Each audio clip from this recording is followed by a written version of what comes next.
That we'll call to order the September 20th HLRB meeting. Please call the roll. Okay. Mr. John Aiken. Here. Mr. Amari Davis. Here.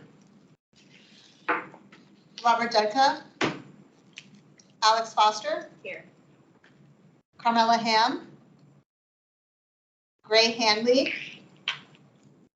Gerald Laporte is excused. Joan Lawrence is excused. Rebecca Meyer. Here. Katie Myers. Here. Mark Turnbull. Andrew Wenchel. Here. And Dick Woodruff is excused. Okay, so we do have an in-person forum. Great. Fantastic. Thank you all for being here. Everybody online, everybody in general, but especially the 5 that are here, 4 that are here. Start with me. Anyway, I'll just do an explanation of today's hearing procedures. So again, welcome to this meeting again. And so effective September 1st, 2022, new state regulation now requires county board appointed commissions, including HLRB, to have in-person forums to conduct business. HLRB hearings are provided in a hybrid environment, both in person and streamed online. Members of the public may attend and participate either virtually or in person. Members of the board and members of the public joining this evening. Tonight's meeting is available to stream via the county website via Teams link. There's also a dial-in phone option for those who wish to use it. If board members, present or speakers lose connectivity, please call back by phone. Please keep your device muted and video turned off until you are called on to speak. Public speakers not sponsoring items on the agenda. Pre-registration to speak online at today's hearing was required. Speaker slips are available at the front of the room for those in-person speakers who wish to speak. I'll call you to speak after presentation of the agenda item. The meeting in chat is active for participants who need technical assistance only. It should not be used for discussion, public comment, questions about the agenda items, or requests for more information. All public comments must be shared verbally for the record during the assigned public testimony period. All voting will be done by call to roll. And lastly, today's meeting is a public forum, and today's meeting will be recorded and posted on the county's website. All information associated with today's meeting, whether written, spoken, is subject to the Freedom of Information Act requirements. And with that, we can review and approve the June and July minutes. I guess we'll first just do the June minutes separately, then July minutes separately. So, are there any questions or comments about the minutes? Any? So, hearing none, can I get a motion to approve the June minutes? I wasn't present, so I can't. Okay. Yeah, I'm checking if I was. Okay. Yeah. I think I should. Yeah, I'll move to approve the June minutes. I'll second the motion. All right, so please respond yes if you support the June minutes. Mr. Aiken. Abstain. Okay. Mr. Davis. Yes. Ms. Foster. I wasn't present. Abstain. Ms. Meyer. Abstain. Ms. Myers. Yes. Mr. Wenchel. Yes. Okay. That does pass. Okay. Moving on to July. All right, July minutes. I'll make the motion on that one. Okay. All right. Thank you. I'll second just to. Okay. Mr. Aiken. Yes. Mr. Davis. Yes. Ms. Foster. Abstain. Ms. Meyer. Yes. Ms. Myers. Yes. Mr. Wenchel. Yes. Okay, great. Okay. All right, great. All right, thank you. And are any questions? This next are the administrative about COAs. Assuming there are no questions about those, so we'll move on to our first item. First item, which is the Barcroft Apartment Section 4 renovation. All right.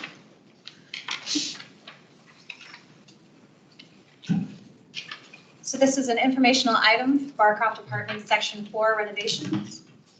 We have the applicants here, some very familiar, several online. And thank you. And there are members also of their team online. So I'm going to go ahead and give a brief overview of my staff report concerning the project, and then I'll turn it over to our applicants who will give much more detail. So the HALRB is being asked to review and provide input to the renovation of the Barcroft Apartments. You all reviewed Section 3 over the summer, and now we're asking to review renovations for Section 4. Barcroft is identified in the Columbia Pike Neighborhoods Area Plan. Barcroft is one of 3 multifamily residential areas identified as a conservation area in the Neighborhood Form-Based Code.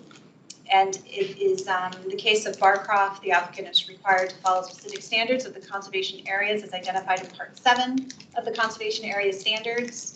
And those standards also require the applicants to meet with the HALRB a minimum of 2 times before the project can be considered by the county board. So we'll hear from them tonight, and we'll figure out if we're going to hear from them in October. So the proposal, I'm going to go through a long list.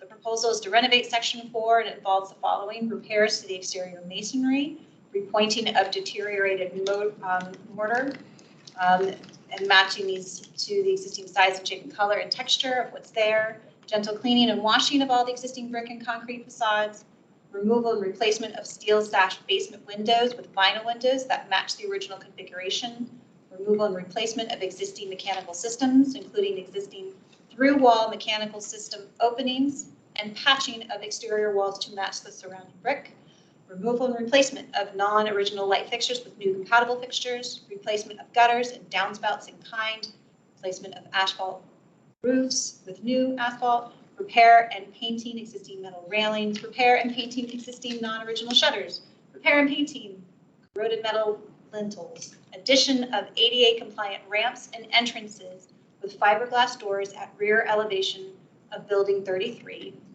addition of new entry canopies above entrances to meet Virginia housing requirements, addition of vinyl or aluminum cladding on existing wood trim per Virginia housing requirements, addition of new penetrations on rear elevations for bathroom exhaust dryer and HVAC vents, and then new construction of a new trash enclosure north of building 33. The design review committee reviewed the project at their September 6th hybrid meeting. There was some specific discussion concerning the proposed rear handrail behind building 33 for the ADA ramp, and there was recommendations to kind of minimize the horizontality of to create more of a horizontality approach to the railings instead of multiple vertical bars, and just to kind of soften the appearance. And then there was just other discussions kind of clarifying the treatments that were going to be done with the scope of the renovation. So now I'll go into my recommendations. So staff does not have any issues with that long scope that I just explained. Majority of those follow guidance of both Part 7 of the Conservation Area Standards, as well as the Secretary of Interior Standards for Rehab of Historic Properties, specifically Standards 1, 2, and 9.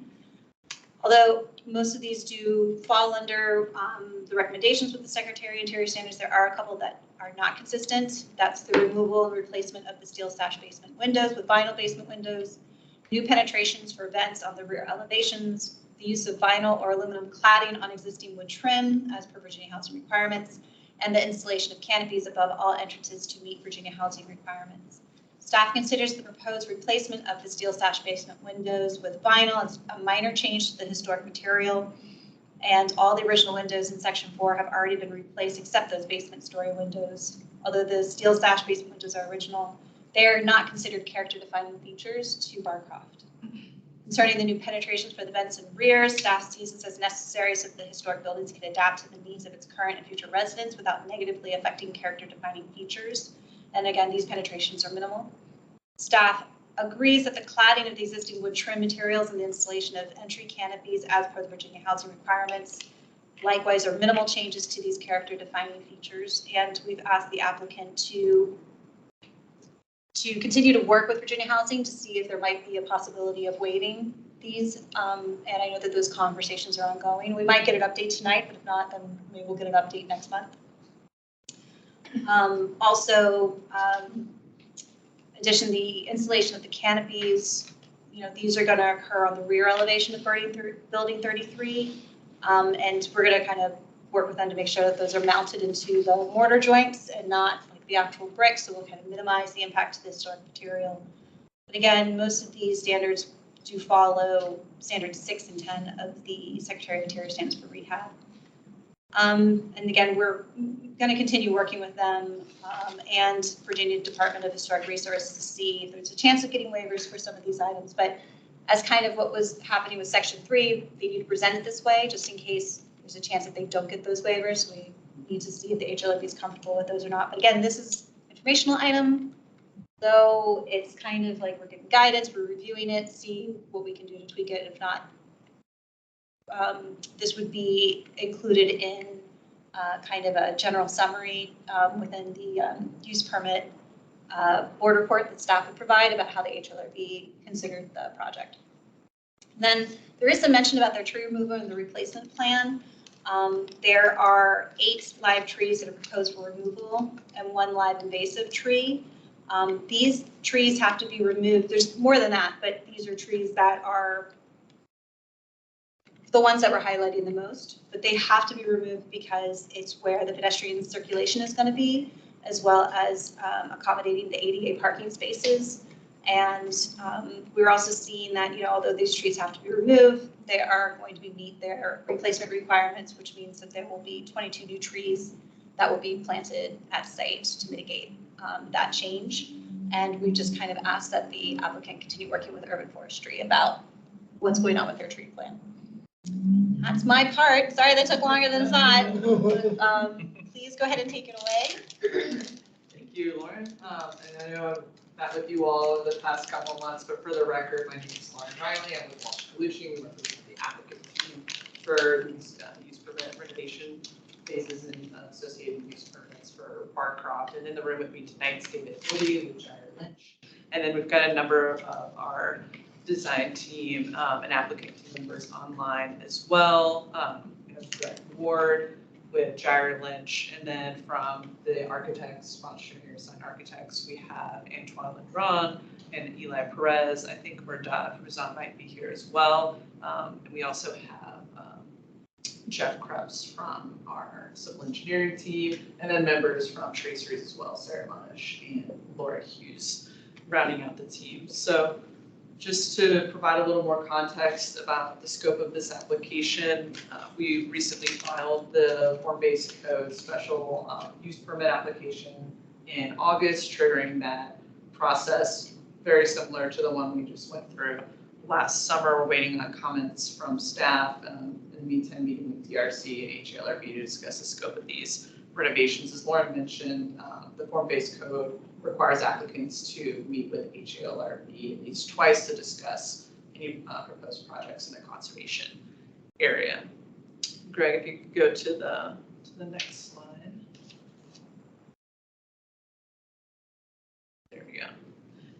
Just to reorient everyone where we are in the county, Columbia Pike, and we're on the west side of the Columbia Pike corridor. The entire Barcroft site there is outlined in blue. And as Lauren mentioned in her staff report, as we discussed before, Gyre Lynch acquired this site with assistance from the county and Amazon funding a few years ago while we're working on the total master finance and development plan for what the entire site will be. In the meantime, we want to start working on these areas where we know there will not be any redevelopment, areas where we can go ahead and start improving the existing conditions for some of these residents. So this is the impetus behind the first renovation phase and now the second renovation phase. And you'll see most of that is shaded in that lighter color. That's all within the neighborhood's form-based code. A very small portion on the west side is located within the commercial form-based code.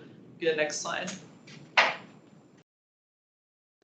Here's a regulating plan map of the form-based code, delineating where the conservation area and adjacent conservation area locations are. That light green color is the conservation area, which is intended not only to preserve buildings with regard to their historic nature, but also to preserve their housing affordability as well. And those areas in blue are slated for redevelopment, areas next to conservation areas anticipated to be redeveloped. And so while some of this plan might change with the future, the upcoming master finance and development plan, there are a couple areas in here where we know will be retained, similar to the phase 1 renovation. Greg, go to the next slide.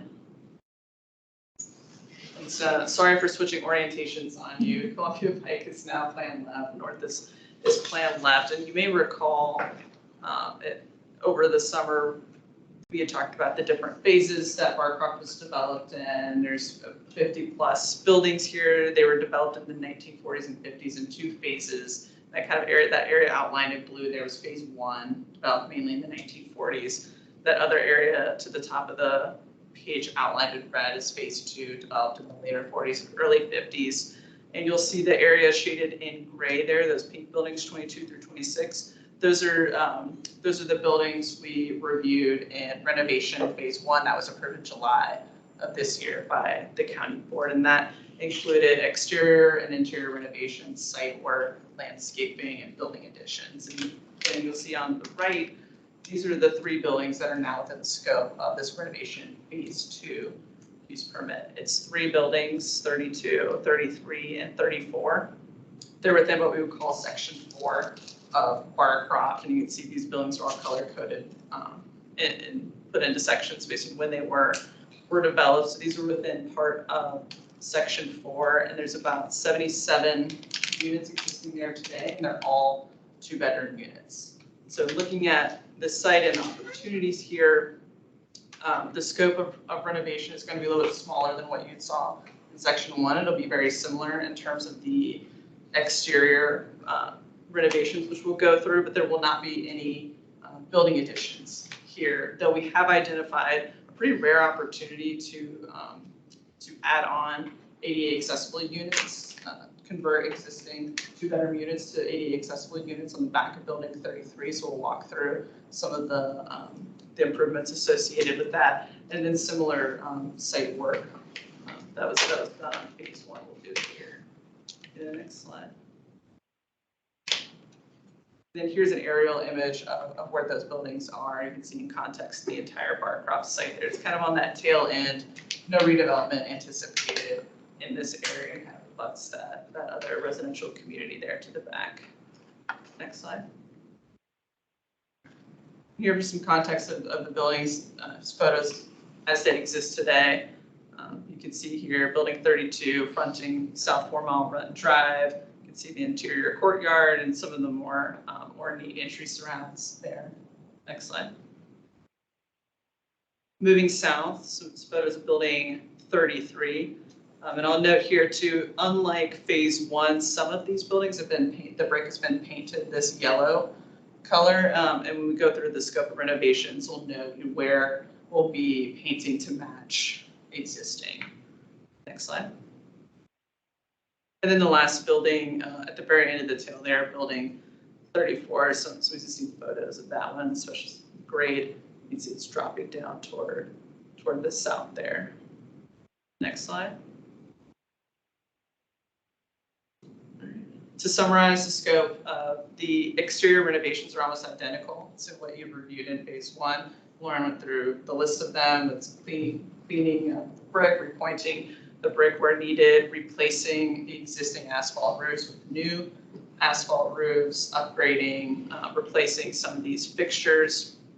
And then similar to phase 1, with the interior, we'll be removing those older heating and air systems that require boilers and PTAC units and upgrading those with some newer, more modern HVAC equipment. And so because of that, we'll be removing some of those exterior vents there. You can see where the numbers 3 and 4 are. We'll be removing those and patching with brick. That will be painted to match the existing in the case where it's painted or not to match the original brick there on the front elevations. And then on the rear elevations, we'll need to have some new penetrations to accommodate that new equipment, similar to the previous approval. All new rear penetrations will be on the rear elevations of these buildings. Next slide. And then as Lauren mentioned, we'll be replacing these metal basement windows with vinyl to match existing, similar to phase 1. All of the windows on this building, the original wood had already been replaced with vinyl windows. And so we'll be replacing these basement windows to match the existing ones. And then Can you go back one, Greg? Thanks. And then, as I mentioned, some new rear penetrations on those buildings. And then Lauren went through some of the changes that we need to make to meet the Virginia housing construction design standards, as we will again be seeking affordable housing funds from Virginia Housing. We have to meet their construction standards for which include canopies above residential entries, aluminum or vinyl cladding of exterior wood, and then also new to this application, fiberglass doors for those new entrances. So there'll be 4 units that we're converting to ADA accessible units. So that's 4 new rear doors that will rear openings that we'll have to add to the back of building 33. You'll see that where that is in a second. And we'll be putting fiberglass doors in as required by Virginia Housing, though unlike the canopies and the aluminum cladding, probably will not be requesting a waiver for this because of the new, these will be brand new entries into these units, and the fiberglass doors required for durability there for those 4 accessible units. We go to the next slide. So here you can start to see how these improvements will lay out on the site. This is a close-up view of building 33, which is that middle building of the 3. And you can see some of the site improvements that we're making. As Lauren mentioned, we'll have to take down some of the existing trees to accommodate the ramping up to those accessible units, as well as because of utility work associated with some of the site improvements around these buildings. And in the parking area, we'll be restriping that parking to accommodate 4 new accessible parking spaces, and then creating a pathway from the parking area to those 4 ADA units in the back, where you can see kind of at the top of the plan there. We'll also be moving the dumpster from the north part of the site over here to closer to the accessible units, so that it's easier for those folks to take out their trash, and it's close to their parking space as well, which will be convenient. We'll also be adding a wooden trash enclosure to that area as well. And I think that's all to cover here. And I'll note that there are no guidelines in the form-based code for these kind of accessory structures for this trash enclosure. And so this is what we've come up with to appropriately screen that dumpster area from the parking lot there. And then with that, I'm going to hand it off now to the architects to walk you through the elevations and the design of some of these improvements. And I'll note that as an update from our DRC meeting a couple weeks ago, we did look into a couple options for those railings, as Mr. Winchell suggested, and we've got options for you all to look at tonight. We'd like your feedback on that when we get around to it. Merdad? Good evening. Yeah. My name is Merdad Fruzan with Bansra Hairsign Architects. As Ms. Riley explained, can you hear me? Yes, Yes. thanks, Merdad. Yeah. Asking Greg to go forward one more slide. There we go. As Ms. Riley explained, we designed 4 type A units in the building 33 of the section 4 of Barcroft. And we designed new openings and also 1 new ramp and 1 sloped walkway for to access these 4 units. As you see on this slide, the type A units are in the address 4215 and 4217 of the section 4 of Barcroft and building 33. And well, on the left side, you see an ADA ramp, 1/12 with a railing. And then on the right side, you see the sloped walkway, because the slope doesn't reach the 1/12. It's just 5%, so it doesn't need any guardrail, unlike the other ramp, actually. So we suggested 2 different design for the railing. One is, as you see here, is with infield mesh panel on the left side, as you see, and the other on the next slide, if we can. And sorry to interrupt, Bernadette. I know it's kind of hard to see on this screen, the difference in the detail. We do have some slides coming up that will show precedent images for you, so Yes. don't worry, you'll see a little bit more. Which we mentioned the horizontal. We will correct. We have perspectives, and we can show it better in the next slides. So this is the first approach, the option one for the railing with the infield mesh panel. And in the next slide, we have a more horizontal design for the railing. Next slide, please.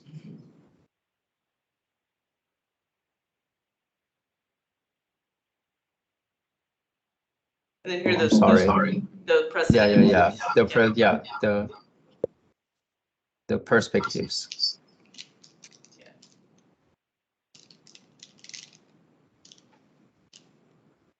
Before Is it not changing? We can see it, we're not. No, the perspectives. I wanted to show the perspectives, basically. Oh, okay. Yeah. Greg, can you go back two slides, I think? Correct. Yeah, So these are this is the option one, as you see the infield mesh panels on the ramp. And the second one is the horizontal railings. So this is an L-shaped ramp with a landing in the middle, and the two units in the address 4215 have a common landing, common entrance landing. Next slide, please. So here we have the examples of these two different options with the infield mesh panel, and then also the horizontal elements. And then we also have on the right side, as you see, even with the very light cables that gives a very light appearance to the railing. Next slide, please. So these pictures are taken from the these are existing doors in the building 30. I think it's the building 32. So we're going to use the same the same design and pattern for the vinyl doors in the new type A units or accessible units, in the 4 accessible units that we just showed you. So the same, they have like 9 light with two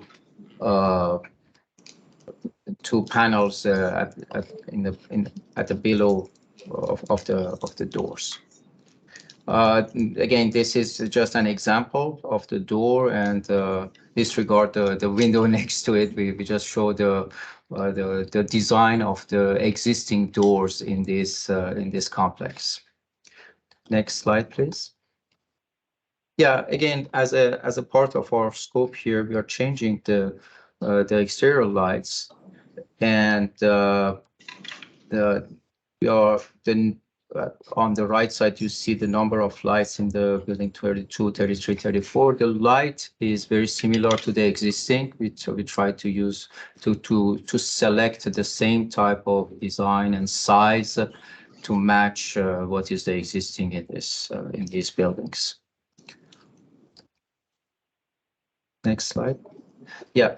Well, this explains the windows. All the windows to be replaced in the basement will be vinyl single hung, very performant U value and SHGC with dual pane insulated glass, and then they are simulated divided light, actually. Next slide. So as Ms. Riley explained, all the wood trims, fascia, columns, whatever it is on the exterior side needs to be cladded based on the VHDA minimum design and construction requirements. But we know that exceptions may be considered for historic buildings. Next slide.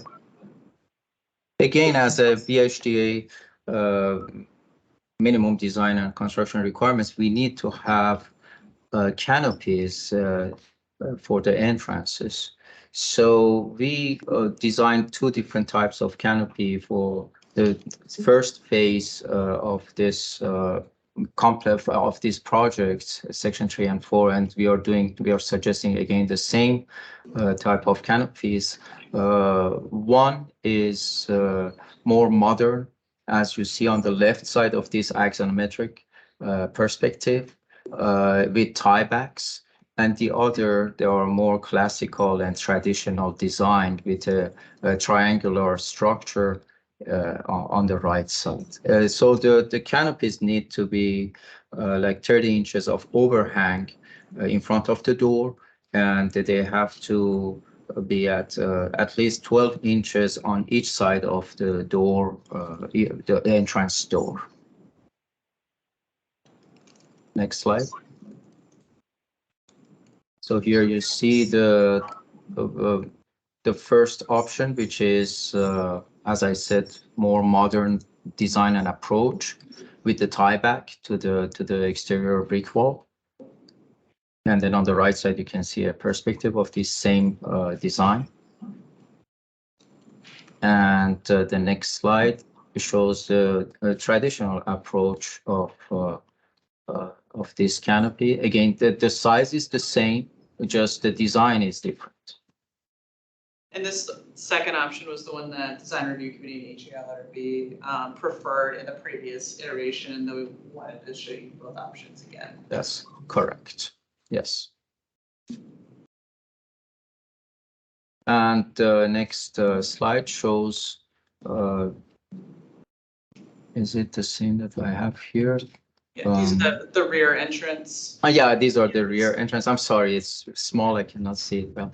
So yeah, these are the rear entrance, and we just have that second option for the rear entrances. I need to mention that the number of canopies also is marked here. The building 32 will get 6 canopies, building 33 2 canopies, and building 34 only 1 canopy in the back entrance. That's Thanks. Thanks, Vernon. And then here's an overview of our application summary that we've submitted. Again, we've submitted that for base code use permit application, requested a couple modifications. One of those is similar to the previous application related to setbacks and parking to permit these existing buildings to remain the same. And the other, we have 2 sets of modifications to the conservation area standards. You know, one is for those window replacements, new penetrations to the rear elevations, as well as those new ADA units and doors. And then that second group of conservation area standard modifications are those which we're including in this application, but we do plan on requesting a waiver for, which is the vinyl or aluminum cladding of wood trim, as well as the entrance canopies. So those we will still pursue waivers for, though we haven't yet heard back from Virginia Housing on the phase 1, so we don't have any updates yet for you today, but we'll continue to work on that, and we've included those in this application. So that concludes our presentation. We appreciate your time this evening. Welcome your feedback and especially suggestions on those 2 railing options. Thank you. Yes, before the board, any questions or comments, any thoughts from Andy, I guess, about the railings? Well, having worked at quite my architectural career for Paralyzed Veterans of America,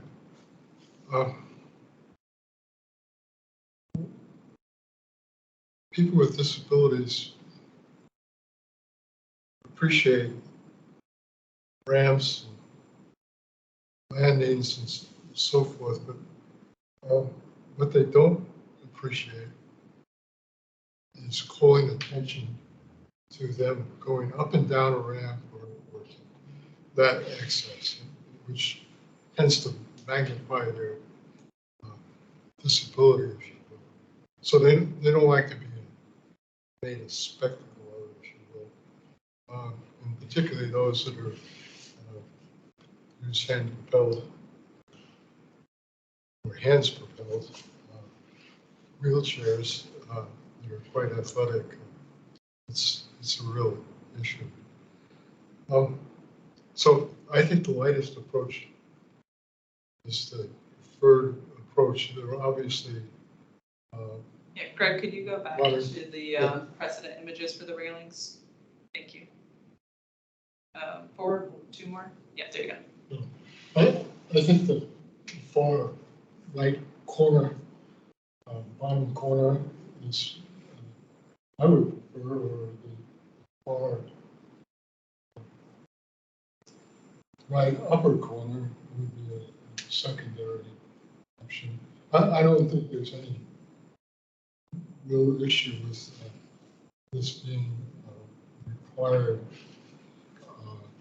as a guardrail. It's really a handrail, and that's all that's required because the landings are not that high above the grade. That's my comments. So question on that, do you need the full guardrail or can you just have a handrail?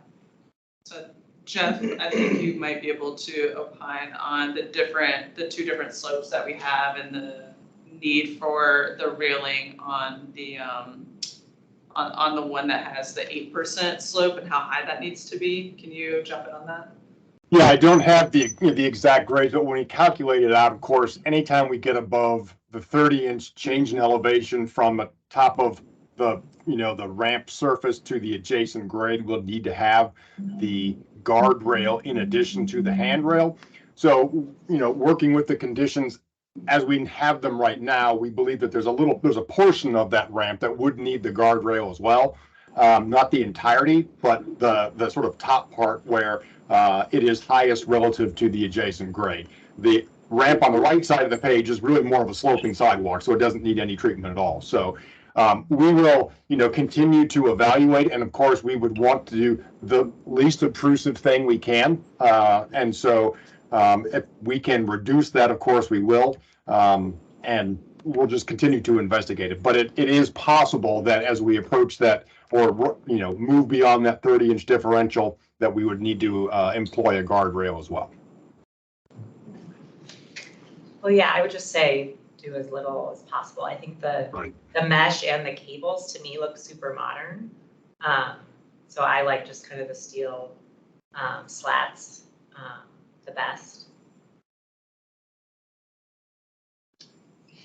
Absolutely, I agree with what you're saying. I think that the less obtrusive visual one is definitely better. I like the horizontality, especially of the kind of slats, especially that flat one. I know it's a little bit more contemporary, but it kind of disappears a little bit. I have a little bit of a concern with the cables just in terms of maintenance and how that lives. Honestly, I'm not really drawn to the cables in an exterior application personally, but again, I like the horizontality. I know the DRC's already gone over the canopies as well. And just for information, I do like the contemporary one. I don't think it looks overly contemporary. I think it really does help to emphasize that opening that's there. And I would almost wonder if on the second application, it would make sense to evaluate lowering that canopy a little bit. It kind of catches right on top of that arch. It's kind of an awkward moment.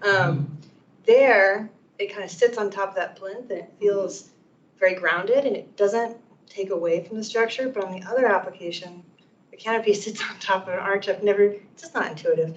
Do you mean on the rear? The rear elevation? entrance, it's really awkward. Forward a couple grades. Right there, it just, Okay. something feels wrong about that. It doesn't Down to respect cover the. right, I mean, just to make it horizontal and just kind of let it be what it wants to be. And again, I think in that application, the first slightly, we're calling it more contemporary, but I think it also just kind of disappears. It doesn't make a new statement. And I think that's okay for a historic building. Yeah, I agree with that. I also kind of prefer the contemporary canopy, and even on the one with the more monolithic and decorative trim, I wonder too if that one, if there's an opportunity to lower it and to integrate it somehow within it to where it doesn't detract from the trim, but it also doesn't feel like it's 12 feet off the ground. Right.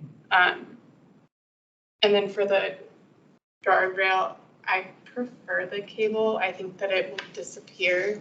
And I wonder if there's a way that the handrail and guardrail can be designed to have the same language and the same style, to where when you only need the handrail, you have that metal post and it reads the same. And then for the guardrail, introducing the cable to meet the requirements, but also have it be the least intrusive. But I think it's okay to have the historic building and then contemporary elements that clearly delineate that, hey, we're not trying to replicate what was never here. On the rear elevation too, newer elements there. Merdad, could we, want to call on you real quick to get a little more information about the distance between the canopy and on the rear elevations between the canopy and that kind of archway currently, and you know, what your thoughts are, if you have any initial thoughts on the ability to lower Yeah, that. the design intention was to place the canopy above that trim to respect it, actually. We didn't want to lower it in a way that we do not see that trim around it. You know, that was, we wanted to have both of them to coexist and not to, you know, hide one the other. You see, that was the intention. And since these are beautiful decorative elements around the door, so I mean, again, we as architects, we thought that it's better to, even though you're right, the canopy like 12 feet above the door, above the ground is somehow particular. However, the main intention was to respect that decorative element, if it makes sense. And I think on the front entrances with the canopies, it makes sense to have it where it's located now. On the back, kind of thinking about these newer elements that we're introducing to the rear of the buildings and the canopies, we can study the ability to lower it. Like you said, we can take a look at that and see what it might look like, and if it's something that we could accommodate within the ADA requirements and Virginia housing requirements as well. For the doors, I think on the front entry, I think I'm looking at the last page in the PowerPoint that was uploaded, where you do have that decorative entrance trim and the double doors. Is the intent to go back with something similar there? Are you looking at the HALRB submission packet or? Yes, The front entrances? I believe so. It's the last slide. Let's see. Are you speaking about the back entrance? The front. The front, it's on the Uh, exterior lighting fixtures page as well. I know we looked at what the fiberglass door would be for the unit entries. I'm just wondering what we're doing with the front door. And with the existing ones? Mm-hmm. Yeah, no, I believe those were just repairing and repainting the existing front doors. Is that correct? Correct, yes. I mean, the front door are to be replaced, if I don't mistake. Antoine, can you take this? The front doors will be repaired. Oh, repaired. Okay. Yes. Yeah. The only thing that might happen is a new hardware to match the existing hardware, because some of the hardware and plates have been used quite a bit throughout the years. So there might be need to change those, but we want to keep those doors exactly the way they are. Same for the trims. Okay, great. Can you just clarify something for me, because everything's kind of blurring together? Section 3, we approved the canopy that's on the right. Correct. The option 2, the more traditional canopy, but we thought we would still present both. Okay. On this one, it's new sections, kind of new scope of work on the back. So I guess my question then is, since we're kind of getting some of your feedback on going for a more modern canopy, are we comfortable with the idea of there being 2 different kinds? If that would be, they both look like they are compatible, but I also could see maybe others could see it as not. So I wanted to kind of get your guys' input too. I think that it would be fine if it's consistent between that section. I mean, the other sections across the road, it's a different neighborhood in a way. But if it were built this way with one on the left and one on the right, it would feel really uncomfortable. Yeah. But if it's across the road, it's a different neighborhood, it's okay to, I mean, if anything, that's an asset. Gives it a different distinctive entrance. Greg, could you go to the aerial earlier up too, so we can see the relation of these buildings? And so as far as town plans, it's such a big site, it's like, Right. it's pretty far down the road, yeah. Yeah, that one. So you can see where phase 1 and phase 2 are, but then you also have those buildings that are in between that at some point will probably come in and be renovated as well. Those are not in an area that's destined for redevelopment. So it might be, to Lauren's point, it might be worth conversation about which types you prefer, kind of maybe south of George Mason Drive versus the ones that were in phase 1. We probably want to keep some level of consistency in that area. Yeah. Just from a building layout understanding, can a resident go in the front or the back for the unit, or is it specific that my unit, I enter the front door?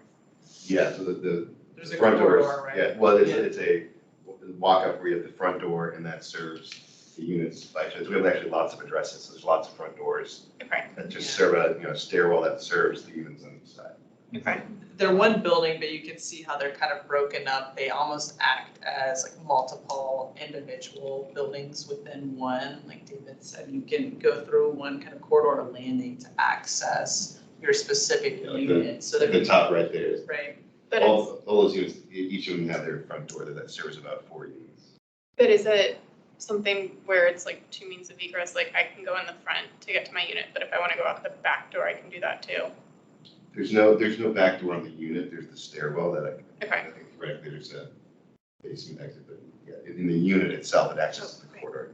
Okay. From here. I mean the stairwell. Yeah, that serves this. we'd be creating those 4 new back entrances into those units specifically. Those would be entrances directly into those 2-bedroom units and not into the corridor, if that makes sense. I think I prefer to stay with one canopy type. I think the mixing and matching could be disjointed. I think if it were one development or one area on one side of Columbia Pike that wanted one canopy and one on the other side, or like a different cluster, I think then it would make more sense. But I think the front and the back being different would be odd. Makes sense. Just so I understand, are we talking about 2 different types on one building or 2 different types on 2 different clusters? So right now we have the more traditional, which is the one on the right that we're seeing on the screen. That's for section 3. But that's a the separate only type. section. And then this is now a different section, section 4. And I agree with you. I think we should have one that is on the front and the back, but those are the same. But if that's the more traditional or the bit more contemporary, it is what it is, and I think that's okay. But I agree, it's not mix and match what's on the front and what's on the back. What's already Agreed, approved for section for section 3. The one on the Is right. the One on traditional the one on the right. But this is for a different building, so if Right. it's Yeah. consistent, it could be both, either. Yeah, I think that makes sense. And also the way they were built too, each section is similar, but it's a little bit different too, because they all kind of vary a little bit here and there anyway. So I think it kind of makes sense if maybe south of George Mason was like this type, and then maybe the corner over here But I wouldn't mix and match on the same building, though, I would agree. But I think the sections can differ because they differ now. Yeah. I didn't know it's different now, so that makes me more comfortable with the different. Yeah, we can research that too and just kind of check that, because when you go over to the second phase, which is the Yeah, other side, they then have different. it goes all over the place. Yeah, and some of those have Conservative. canopies Yeah, today, but they they're do. not nice. They're. Yeah. It's like So canvas. we can check that, see how consistent it is, and I hear what you're saying, if it's, there is some variability, and we're in a different cluster. Maybe we should move it. Okay, so we're giving you some guidance on the canopies, and we kind of narrowed it down to like 3 options that it seemed like everybody kind of liked, with the railing, the Right. It seems like everyone likes the horizontal. horizontal, yeah. either the solid metal horizontal or the cable. Mhm. And I know that you also kind of like you do like the more contemporary though, of like the kind of. No, you don't. Okay, great. So then we have 2. Yeah. So it sounds. Go on the right. The On top, the the top. on the right. versus the bottom. Yeah. And I do agree, I am a little concerned about the maintenance with the cables. Okay. So if you all could look into that and make sure that they are as durable. I do like the appearance of them, but I'm concerned about the maintenance, and the durability. So it sounds like we've given you our homework on why we should hear from you in October. Right? So- Updates for you. So just so I'm clear on the canopies, is the consensus that the HALRB prefer option 1, the more modern option for these 3 buildings on front and back? Can I make a suggestion that for October, if there are more commissioners here, I think that's a question for the full board, because Okay. we're only hearing from a fraction of folks tonight. So Okay. I think as part of our presentation and part of your presentation for the next meeting, talk about the different options that were discussed tonight. But I really Okay. think getting some additional opinions from the commission Okay. would help guide you. And hopefully by next month, we can get that figured out. I think it also would be helpful to have the site plan of where cluster 6 is that the one that was approved? Section Section 3. three. Section 3. Of where that is with the traditional in relation to where we're looking now, just to know, like, are they right next to each They other? have that. Well, yeah. They have that, Oh, okay. the site plan. Yeah, that one. The grayed out area is the first phase. Okay, and that is the traditional? Yes. Yeah. Yeah. That's what was approved already. So first phase is section 3, Yeah. and then the project area is Yeah. section 4. So section 3 has the more traditional canopies. There's no, and then section 4 is the one that we're like, which one? Modern, And then traditional. the red to the left, is that a future? All of what you're seeing is all of Barcroft, That comes later. and all of, Yeah. and all of these are different, they're all different sections. There's actually 8 sections, although, and they're identified differently. By a different number, so we've only seen section 3, and now we're seeing section 4. I We're not almost, making it easy on, depending on what the Well, colors. We're there's seeing a lot of Barcroft in the There'll be more coming. Yeah, there's 50 buildings total, we're really talking less than a handful of them. I almost Too. wonder if the gray we've done traditional, if everything to the right we stayed traditional. Everything south of George Mason Drive, where the rest of section 3 and then I think so, the four. pink and the purple, like if we Yeah. stayed traditional there and that tip of the triangle is traditional, then maybe if there's that line that, then to the left of it, that gets the contemporary. I think it would be weird to have like the gray area be traditional, the one in the middle be contemporary, and then the next one's contemporary. Like, I just think having some sort of rhythm or dividing line that everything on this side is one, everything on the other. I feel like the road works as a good dividing line. Well, yeah, so George Mason is really major road, you know, Yeah, so okay. that What do we like? really divides that little triangle from everything else. Yeah. So if you're gonna make something different, I'd almost do it On that Yeah. side. on the left side of George Mason on this map. Red. Yeah, but I would say if you're gonna like play with the canopies, I would be really intentional about like why you're doing it and trying to, you know, make different canopies to delineate different sections. Otherwise, I would just do everything the same. Okay. We'll And we are work trying on to get rid of that, them, yeah. so maybe there's some Yeah, That's or, true. That's true. It doesn't matter. that's true, I would actually prefer no canopies. Yeah. Yeah, Do you feel you have enough direction then? yeah, and we'll noodle on that internally as well. I didn't say anything about intentionality as we move forward with future phases. Yeah. Think about that as well. And we'll continue to present both options. And would you like to present both railing options again in October if we have a fuller board? I The think mesh so. and I think the- so, but I think cut out, stick with the stuff on the right, cut out the stuff on the left. Okay, just as between the cable. Just narrow it and down, the yeah, slats. yeah. Okay. It's helpful. We can't get the brightness tool, let's print outs too. Yeah. I think, Yeah, I think the 3D rendering helps, yeah. Were there any other questions or comments on the other aspects of the Yeah. renovations? I guess for the infill at the PTAC units, Mhm. will you be having any opportunity to harvest bricks like from the rear to put them on the front, or will it all be sort of like new brick to infill the PTAC holes? Yeah, I'll have folks from our team opine, but my understanding is that on the front where we are replacing those vents with brick, we will be using salvaged brick Oh, okay. from other areas of the building. Okay. But Murdad or Sarah, if someone wants to confirm that, that'd be good. Sure, I think in the earlier section, we have limited demolition, which allows us to salvage some of the brick for use in that repair or in those repairs. For this section, I mean, maybe we'll have enough brick. Otherwise, I think finding a suitable replacement that matches the existing. But I don't think we've made that decision. Yeah, we do have less demolition here because we're not doing the rear additions. So we just have those 4 new door openings in the back to salvage brick from on these buildings. So we'll do what we can in terms of using salvage brick on the front.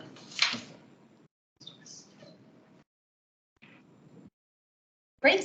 Thank you. Anything else? Thank you. All right. Thank you all. Thank See you next month. Yeah. Thanks for having us first. You're welcome. Anytime. Prime spot.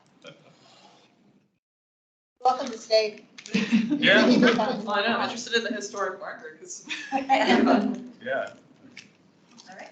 Our next item. Okay. Our next item is Arlington Junction Park, and this will be presented by our colleague at DPR, Max Stewart. Max, are you here? I am here. Great. Can you hear me well? We can hear you great. Wonderful. If you'd like, I can just share my screen. Oh, never mind. There it is. Did that work? This is perfect. Yeah. Okay. I think it'll. Can I like take control because I think I want to like quickly just talk about some things that Sure. and like be able to point them out on my screen. Yeah, go ahead Alright. and share yours. That's fine. All right. I just requested control, so if you allow, you Got should it. be able to see my like mouse scrolling across the screen. I see it. Wonderful. All right. Well, thank you all so much. As was mentioned, my name is Max Ewert. I am Associate Planner with the Department of Parks and Recreation. I've been here several times to talk about this sign, and we're really excited about the progress that we've seen to get to the point where we are today. Though I do think that there are some minor adjustments that still need to be made that I think we can maybe do post vote. That would be in an ideal world, but we can discuss that later. So last time we were here, we got a lot of feedback on the inset map, on the kind of confusing nature of some of the like the legend in the bottom here, and in some of the language. We heard some feedback between community members and folks who are on the board, and that, along with some of the insight we've gotten from our own DPR leadership, has kind of led us to where we are today. The primary comments we've been getting from DPR leadership is that it's a lot. It's a lot of information, and our kind of like kind of like guiding North Star for interpretive signs in our DPR parks is that less is more, and we want folks to be able to kind of look at it, absorb the information, and move on and enjoy the park, and let someone else who's curious come by and learn as well. And I think we have balanced that a little bit. I don't want to read straight through it. I've received some comments from Serena on the language, and there's some edits that I think we want to make as well. But I do want to kind of point out a couple things that graphically that I think we will be changing, and I'm curious if they align with folks on the board's thoughts on this too. The first one being is that I don't think that it's necessary to add or bold some of these additional stations along this route here. I think it would be totally fine to just leave Arlington Junction Station as the one highlighted and pointing to it here. I think all of the stations on here kind of what's the word I'm looking for? It kind of crowds it a little bit and makes it a little too hectic. And also, if you look close enough, you can already see the names on the map, and it gets a little redundant at times. Something else that we would like to do is to and we're really open to hearing your thoughts on this, is that we've gotten a lot of feedback on just how kind of instrumental this site was to like the historic nature of the trolley line and the canal. And there's also other local history that was really important to the site as well. And so one thing that we're exploring, and we chatted with Serena about this, but I'm curious to hear your feedback, is maybe including something like a QR code where it would lead to the project page that already exists for Arlington Junction Park, where it can kind of expand more on the history. And that way we can really simplify the language on the sign. And if folks are really interested in learning more, they can scan that code and move, and it'll take them to the page on their phone. Some feedback that we got from Serena already on this is that we just don't know how long QR codes are going to be viable. And so would that be something that we would put on the sign, and then it would be completely obsolete within a number of years? I don't really know the time frame for that, so I can't really speak to that. But one kind of solution that we've thought to move around that is to not include the QR code on the sign itself, but to maybe include it on the sign post. That way it would be something that we wouldn't have to get like more precisely printed, but we have signposts within like the inventory of the PNR, Parks and Natural Resources Division, that can just be swapped out if it becomes obsolete, or weathering happens and we need to get it replaced or something like that. So with that said, open to hearing some of your thoughts on this, and really excited to move forward. Thank you. Thank you so much. We do have a public speaker. Mr. Byrne is signed up to speak. So Mr. Byrne, would you like to start? You have 3 minutes to speak. Yes. It's interesting. I heard that Mr. Yoder is planning to change that map. But I'll mention some of the things that the map of the marker is generally satisfactory. However, there are some errors that it needs to correct, particularly on the map. The map has typographical errors. Jackson City and New Alexandria are misspelled. You might want to just eliminate both of them. Jackson City is kind of interesting locally, though. You might want to leave it. Get rid of the Mount Pleasant station, because the railroad never went there. However, as I've written to you, the railroad terminated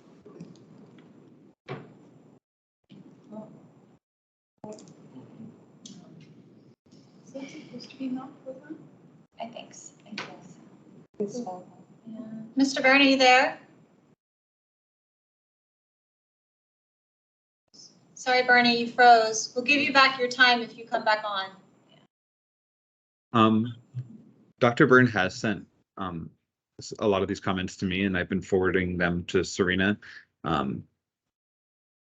McCall, I don't mind forwarding them to you as well if he's not able to reconnect. Sure. You can go ahead and send them to me. Okay, just so they're accessible. Send it that way. Yeah. Yeah. Thank you. Yeah, no problem.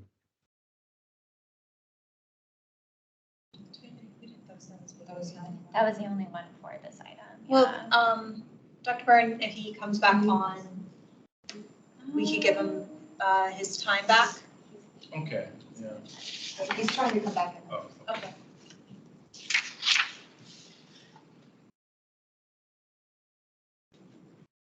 While we're waiting for that, do you all want to go ahead and provide any comments, suggestions to Mr. Ewert? I like the idea of the QR code on the sign post instead of on the actual sign. I think it gives the flexibility and the, I don't know, I guess the longevity of the plaque, to not become outdated. yeah. Could be reincorporated into something later.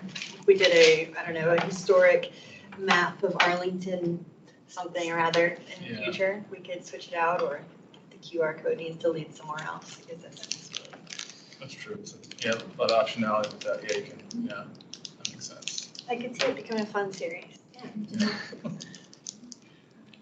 This is kind of tangential, but I have like a dream of doing like geocaching in parks, and I think they could be repurposed for that too, in some way, shape, or form.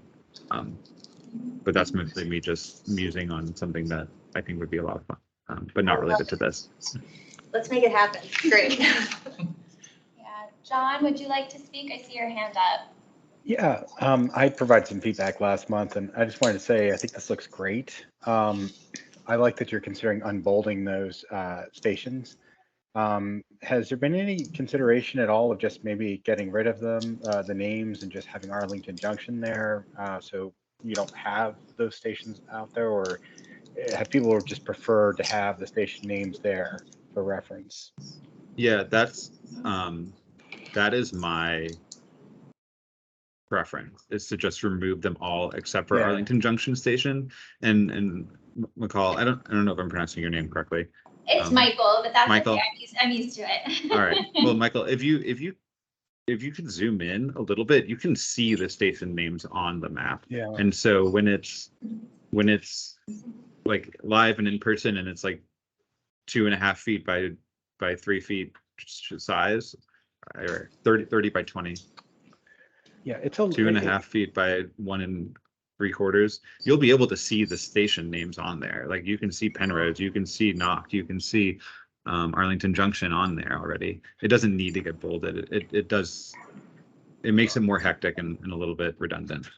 Yeah, and I think also too, given a lot of those stations are actually in Alexandria, it creates some confusion, at least for me. I mean, it's a relatively minor thing, so I'm glad you've already gone there. I guess the other question I had too, and it just might be impossible to do, but visually, you're reading the left to the right there, and then you see the map in the middle. Have there been any attempts to kind of move things around a little bit so you can have all the text kind of aligned in one area? Because what's happening for me is, as I'm reading from left downwards, I'm getting, I don't want to say distracted, because distracted is the wrong thing. This is a great plaque, but I'm getting kind of confused when I go to the right. Like I've kind of lost interest in that last paragraph there.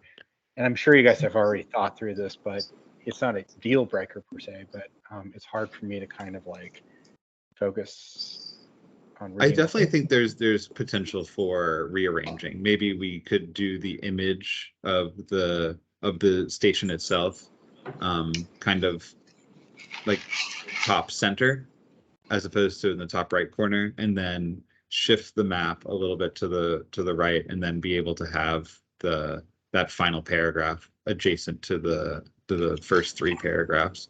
I think there is definitely room for movement, and that's something that we can take to our design firm that's been working on this project with us to see if it would be something they could do.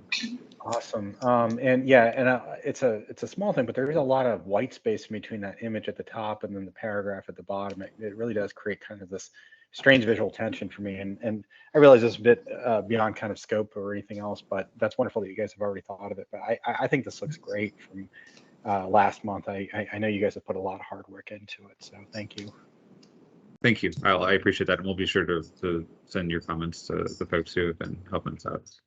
Oh, sure. And I also wanted to say, I think the QR code thing is really cool. So I'm glad you guys are thinking of that. Yeah. it's hard to get all the information you want to on a single sign, and for folks who are really interested in learning more about the history, I think it's a really good option. Yeah. Well, thank you so much for all of this. Yeah, thank you. For the map, and I guess I didn't realize it at first, is it possible to reduce the size of like the 4 Mile Run, Delray, Jones Point, and all of that, and move Arlington Junction onto it? Maybe above the 4 Mile Run. I think I missed Arlington Junction being pointed out at first. Yeah, that's definitely an option. Because with the line, it kind of blends into the road and it's so far off on the side. Yeah, it looks like it could be another rail line. Yeah. On that, I think that it maybe just graphically at the bottom, it's kind of confusing because the same thing's happening. There is a call out, like a you are here moment that then goes horizontally and then vertically to a key that doesn't seem to connect. It might make sense just to make it a key and use the same symbol for the Arlington Junction point. Yeah, I like the idea of using the same symbol on both maps to show where you are. I see. Because at first I wasn't sure they were the same, and then one's labeled Arlington Junction, one's labeled Arlington Junction Park Site. So I was not 100% that was like the same place. Yeah. So one of them would be the Arlington Junction station, which is what the electric trolley station was, and then one of them is like roughly where the park is on that canal map. So they are slightly different. I think one, like if it existed in its same space today, it would be across the street from each other. But I think that's fine to still do that. I mean, they're close enough, and we're roughly pointing to the same location. So not scale the map, I think it's okay. Yeah, and I mean the top scale map is not small enough scale to like have a difference between across the street. So yeah, it's really agreed. Spot. And then for the, I think it's highlighted. I'm not sure if it's something to address or it was addressed. Are we changing slaves to enslaved persons, or was it? That's one of the language that we're gonna be adjusting. Okay, cool. Yeah. Just checking. So Mr. Byrne has not been able to join us again, but I was able to get comments from Max, so I will just read some of them out so that I know he's not here to present them himself, but at least it can kind of go into the record. So he sent along a corrected map. So looking at that like center map portion of the marker, he wanted Mount Pleasant to be struck from the map. He noted that Jason City should be Jackson City. He noted that Alexandria was spelled incorrectly. And he wanted, let's see, corrected map of the route with the location of the Washington terminal marked. He wanted a new marking for the Washington terminal, so like DC, like right in the center there. And then, as I already noted, the names of Jackson City and New Alexandria stations corrected, and then Mount Pleasant Station removed. Did I get everything that you understood from his comments, Max? Yeah, out of curiosity, does the board have a preference to maybe point out some locations, or to just point out Arlington Junction Station on the interior map? I don't mind having additional cities because I think it gives some context, but I think if there's a way to, I don't know, make Arlington Junction a little bigger and the others a little smaller, but all within the same part of the map, and maybe changing the key or just trying to emphasize it a little bit more. Yeah. The context doesn't hurt. Yeah, I think you were saying that the map, you really will see like Alexandria, and I mean, I can see Delray. Like you'll see these names on like the under, the part that's not overlaid with the actual printed names. So those are fine for me. Just like the map and just using our text for only Arlington Junction. Okay. Still leave the dots though, Yeah. leave it, because it's yeah. hard to tell what Mm. actually is the railway and what's just another street. Yeah, I Okay. agree with that too, yeah, because Alexander's pointing out on here, and it's not a rail stop, it's just listed as like the city itself. It's kinda Yeah, like what's what. I like that idea. I think maybe keeping the points of where the stations were and then removing the names could be helpful to just kind of like linearly show how the track kind of flowed. John, did you have your hand up again, or was it a holdover from the last time? Well, that was actually the point that Omari just made. I think if you left I agree, leaving the rail stops in there, I think would be really, really good. But maybe removing the rail station names, except for Arlington Junction. One other thing on the two maps that I think would be nice is a date for each of them. Okay. Yeah, that'll be helpful. I can add that for sure. Max, I know you mentioned this maybe last month, but that Alexandria Canal below, that's part of the image, right? The blue text. That's Yeah. Okay. That's part of the original image. Okay. Yeah. It's. Is it blue? Maybe it is green. I was gonna say, I don't see anything blue. It looks a lot black to me. It looks blue I from get blue, here. I get blue too, yeah. Oh, like a navy? Yeah, like a navy. Yeah, I think Yeah. it's like. The human eye. Okay. But yeah, either way, it would be difficult to remove that and have it be clean. No, actually, I think when I was in the room last month, it looked black. So. Okay. Yeah. That's contrast. Yeah, so I think what we can do is, I think there are definitely fixes that need to be made. I think there are a lot of good recommendations. So I think perhaps we'll make a motion, and then we'll make a motion to approve it perhaps, and then we'll go from there. But I think there are a lot of like things need to be changed, but at the same time, I think the gist of it's there. Out of curiosity, and this is more of a process question for historic preservation staff, do you provide like so I'm at the Parks and Rec Commission, we provide like a monthly report out on stuff, on projects that are going on in the county that are parks related. I would be happy to kind of like stay in touch with you guys and make sure that like the final draft and of that ends up going to like to get printed is seen by the board, and make sure that we're incorporating your recommendations, so that there's some sort of, I don't know, feedback.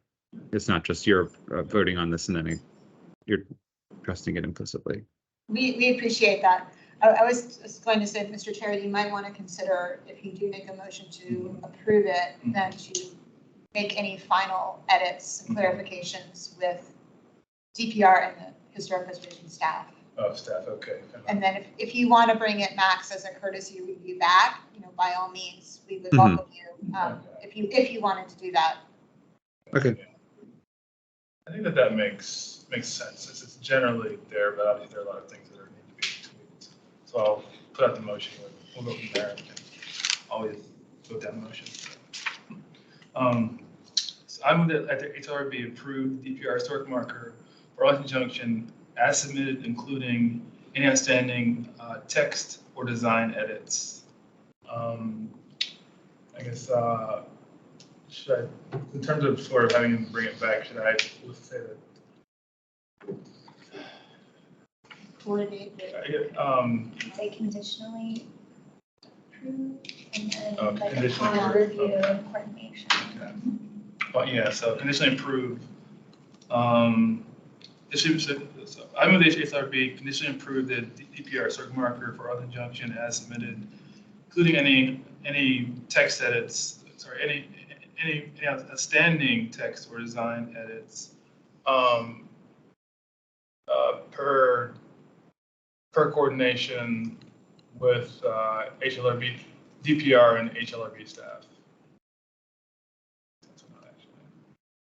Let me read that out. Sure that makes sense. Did you catch it? I did. I'm just gonna edit it to HPP staff instead of Yeah. HALRB staff. Okay, so I move that the HALRB conditionally approve the DPR historic marker for Arlington Junction as submitted, including any outstanding text or design edits per coordination with DPR and HPP staff.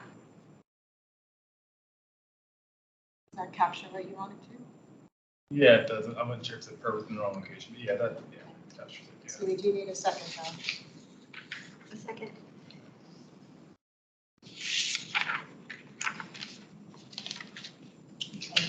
Call the roll. All right, Mr. Aiken, Yes. Mr. Davis, Yes. Ms. Foster? Yes. Yes. Second. Just confirming. Ms. Meyer, Yes. Ms. Myers, Yes. Mr. Winchell. Yes. That's unanimous. Awesome. Thank you so much. And I appreciate all your help throughout this process. Thank you. Thank So you. much, Matt. Have a good evening.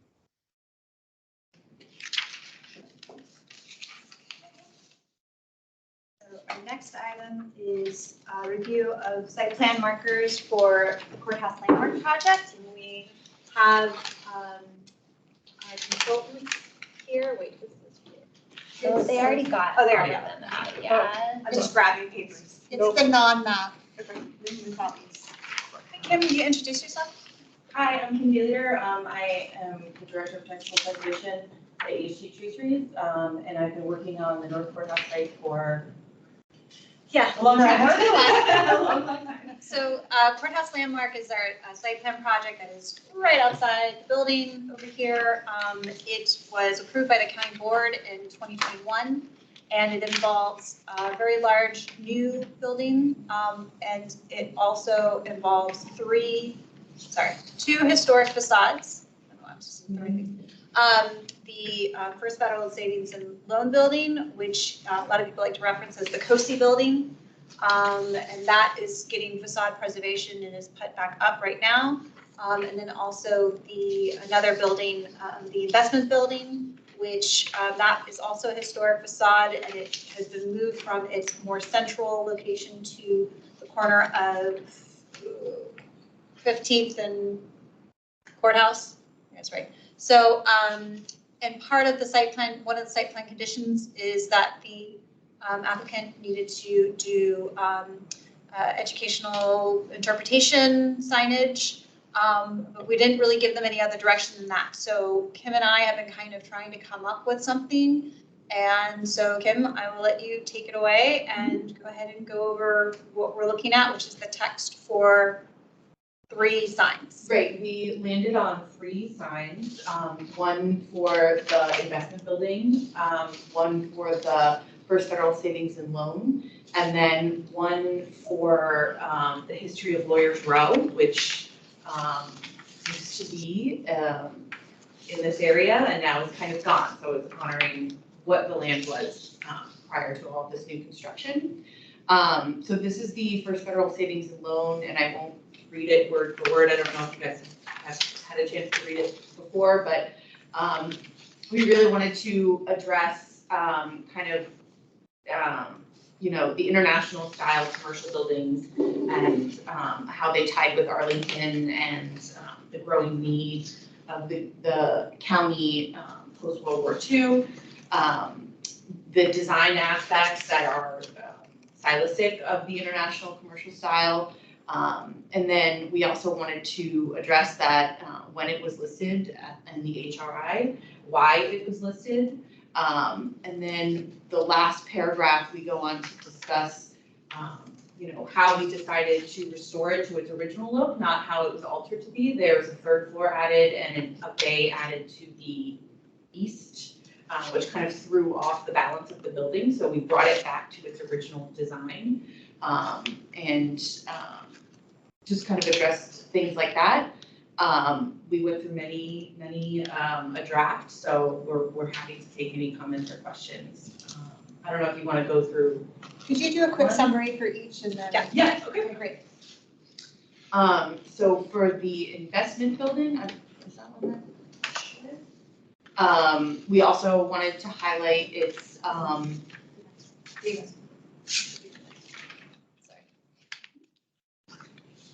right. Yeah. This one's a little bit shorter, But we did want to highlight it's also international style commercial building. It's actually a pretty elegant international style building, if I do say so myself. It's all clean. And talk about the developer that developed it, who is a big developer here in Arlington. His name is very recognizable. And then discussed that it was a private building for a very short amount of time, and then the county actually bought it, and it housed county services for a number of years after that. And then we also go on to talk about why it was listed in the HRI and why it was moved to the corner to accommodate, once again, the growing community of Arlington County and the need for housing, and in order to accommodate both historic and new housing, we had to make room on the block. So we talk about how the pieces were taken down and put back up, but just in a slightly different location. Kim, hold on one second. Hey, John, can you confirm, can you see, we're sharing the text of the investment building right now. Can you tell me if Yes. you are seeing that? I am seeing it. Perfect, okay. But can you see us in the room? Yes, I can see you in the room as well. Great, Great, okay, okay. thank you. Our screen went dark. Yeah. Sorry, I thought we had Yeah. lost connection with everything. Okay, No. thanks, Sorry. thank you, so sorry to problem. interrupt, okay. Oh, technology. Thanks, Kim. Go right, keep going. And then if you scroll down,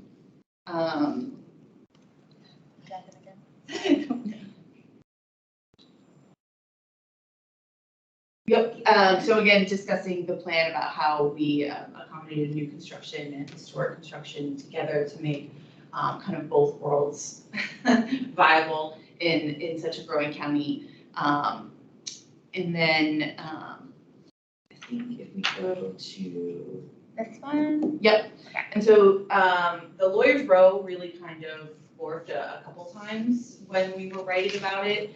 And Lauren wanted to, and rightly so, discuss the first courthouse here in Arlington, why there was a courthouse in Arlington when it broke off from Alexandria, and Arlington County had its own seat of court. So we kind of addressed the history of that building. It had a big evolution with a number of additions on it. So we highlight the growth and expansion of the courthouse. And that's really where Lawyers Row came from. It was a lower scale block that held a lot of the offices of the bailiffs, of the lawyers, of all the people that worked in the courthouse around that building.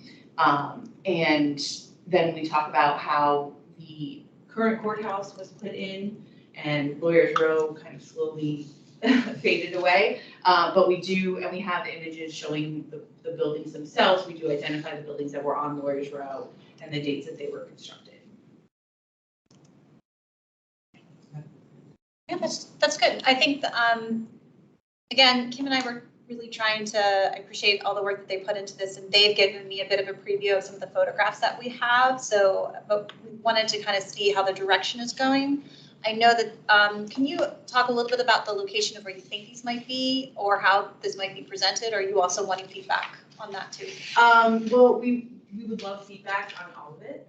If you think there are aspects of the history that we're just not addressing, or you want it fleshed out a little bit more, or if you think it's redundant, we'd love input on that.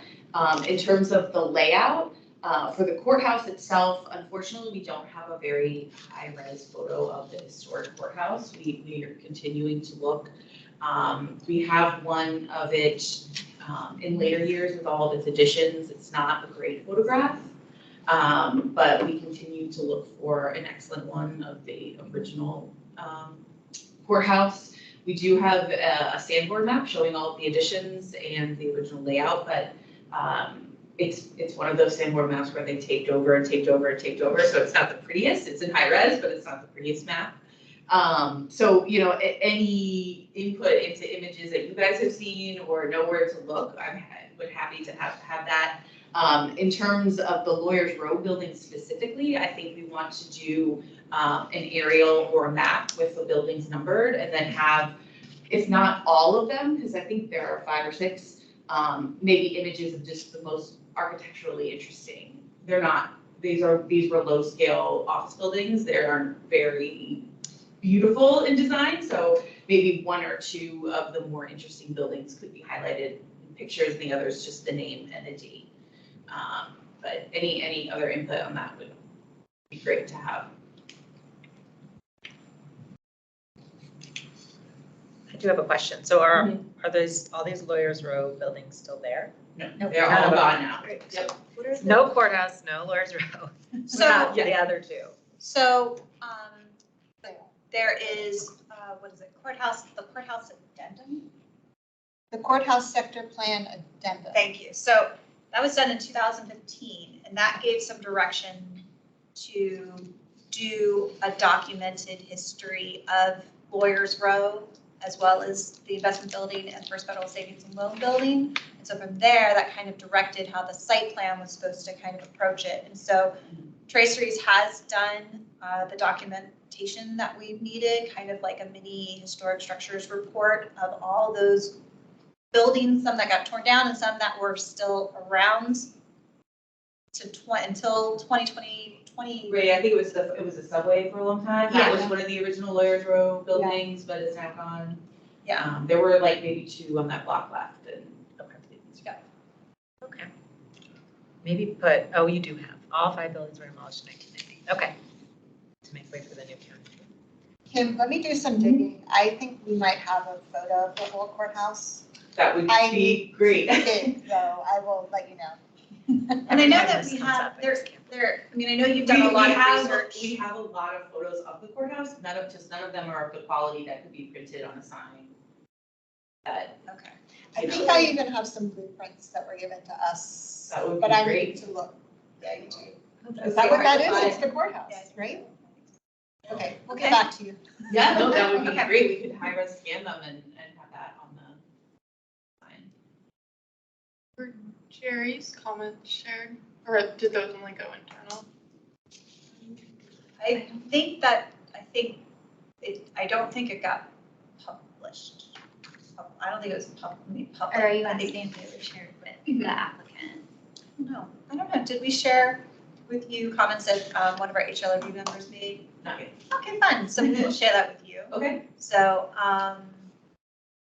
and you're probably coming back. Oh, yeah. I mean, obviously, the layouts So all what have do to we be do? done and, yeah. So, But for the layouts for the other two building, for the First Federal Savings and Loan, I think we were going to show it with the expansion, and we have one image of it originally, which isn't the best high res, but that's kind of what we based all of the design decisions on, so I think it would be important to have that. For the other building, showing an image showing its original location, or maybe a Sanborn map showing its original location, and then highlighting where it was moved to. So someone can visualize, oh yeah, it used to be in the middle of the block and now it's on the corner. And then I was also thinking of, we have drawings from Calvert Stone, which is the mason that took down all of the limestones, cleaned them, and then put them back in the exact place. So we have the drawings that have like literally every single stone of every building numbered, which I think would be a cool idea for people to see, like the level of detail that went into, you know, we didn't just put them back willy-nilly, we put them back with purpose. And some of the stones were in a different location, which I think is discussed in the text and the reason behind that.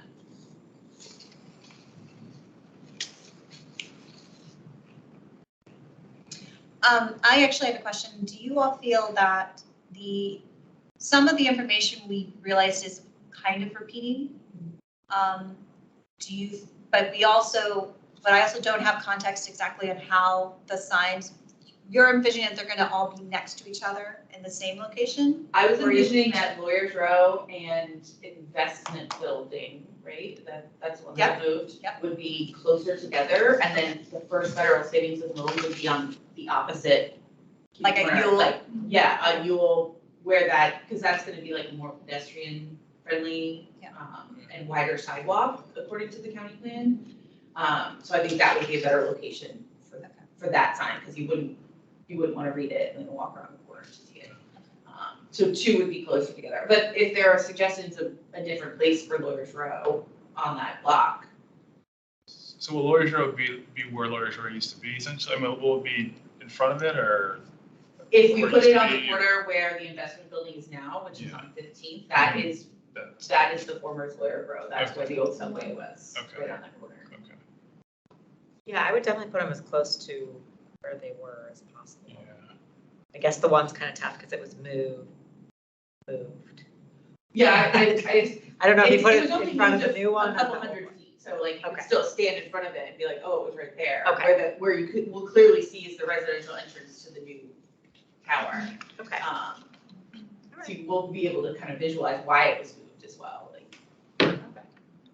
So yes, there was purpose to repeating in a different way some of the preservation information and how it got reinstalled because again, I wasn't sure exactly where they were going to be in relation to each other. So if someone has only seen the First Federal Savings and Loan and they don't see the other ones, they at least get my selfish one to talk about the level of energy we had to put into figuring out the preservation approach of that historic facade. So Yeah, I didn't notice. I just really quickly scanned them, but I thought they all read really nicely and I didn't notice too much repeating.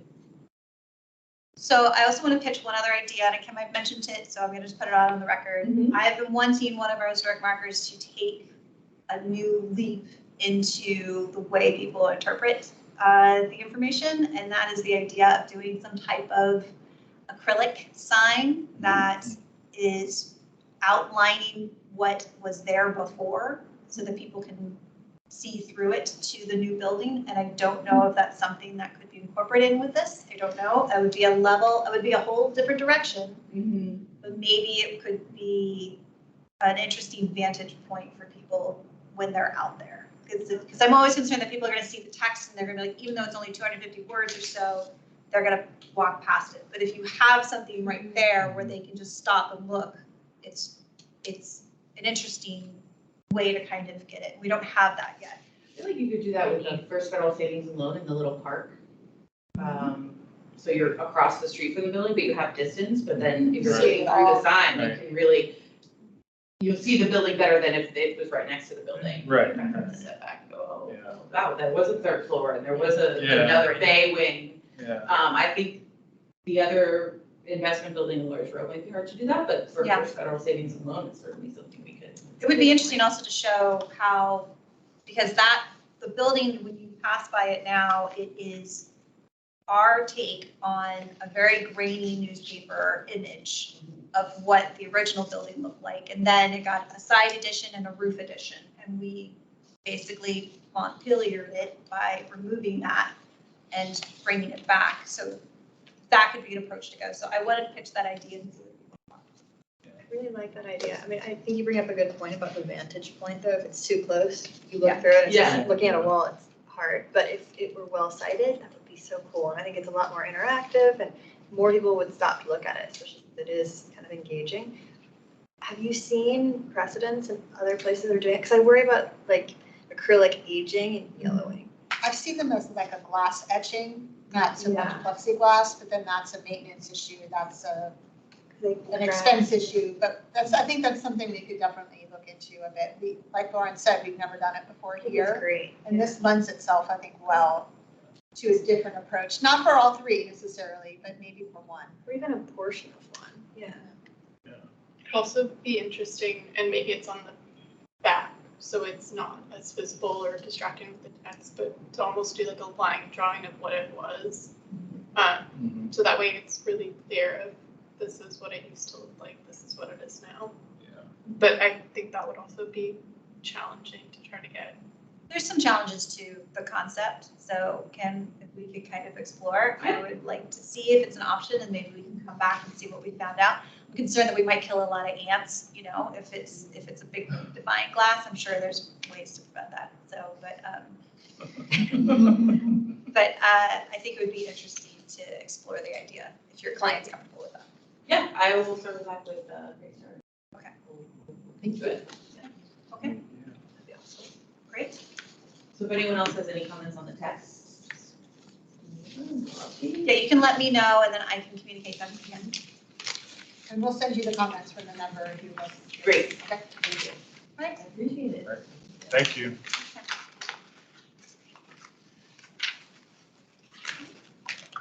All right.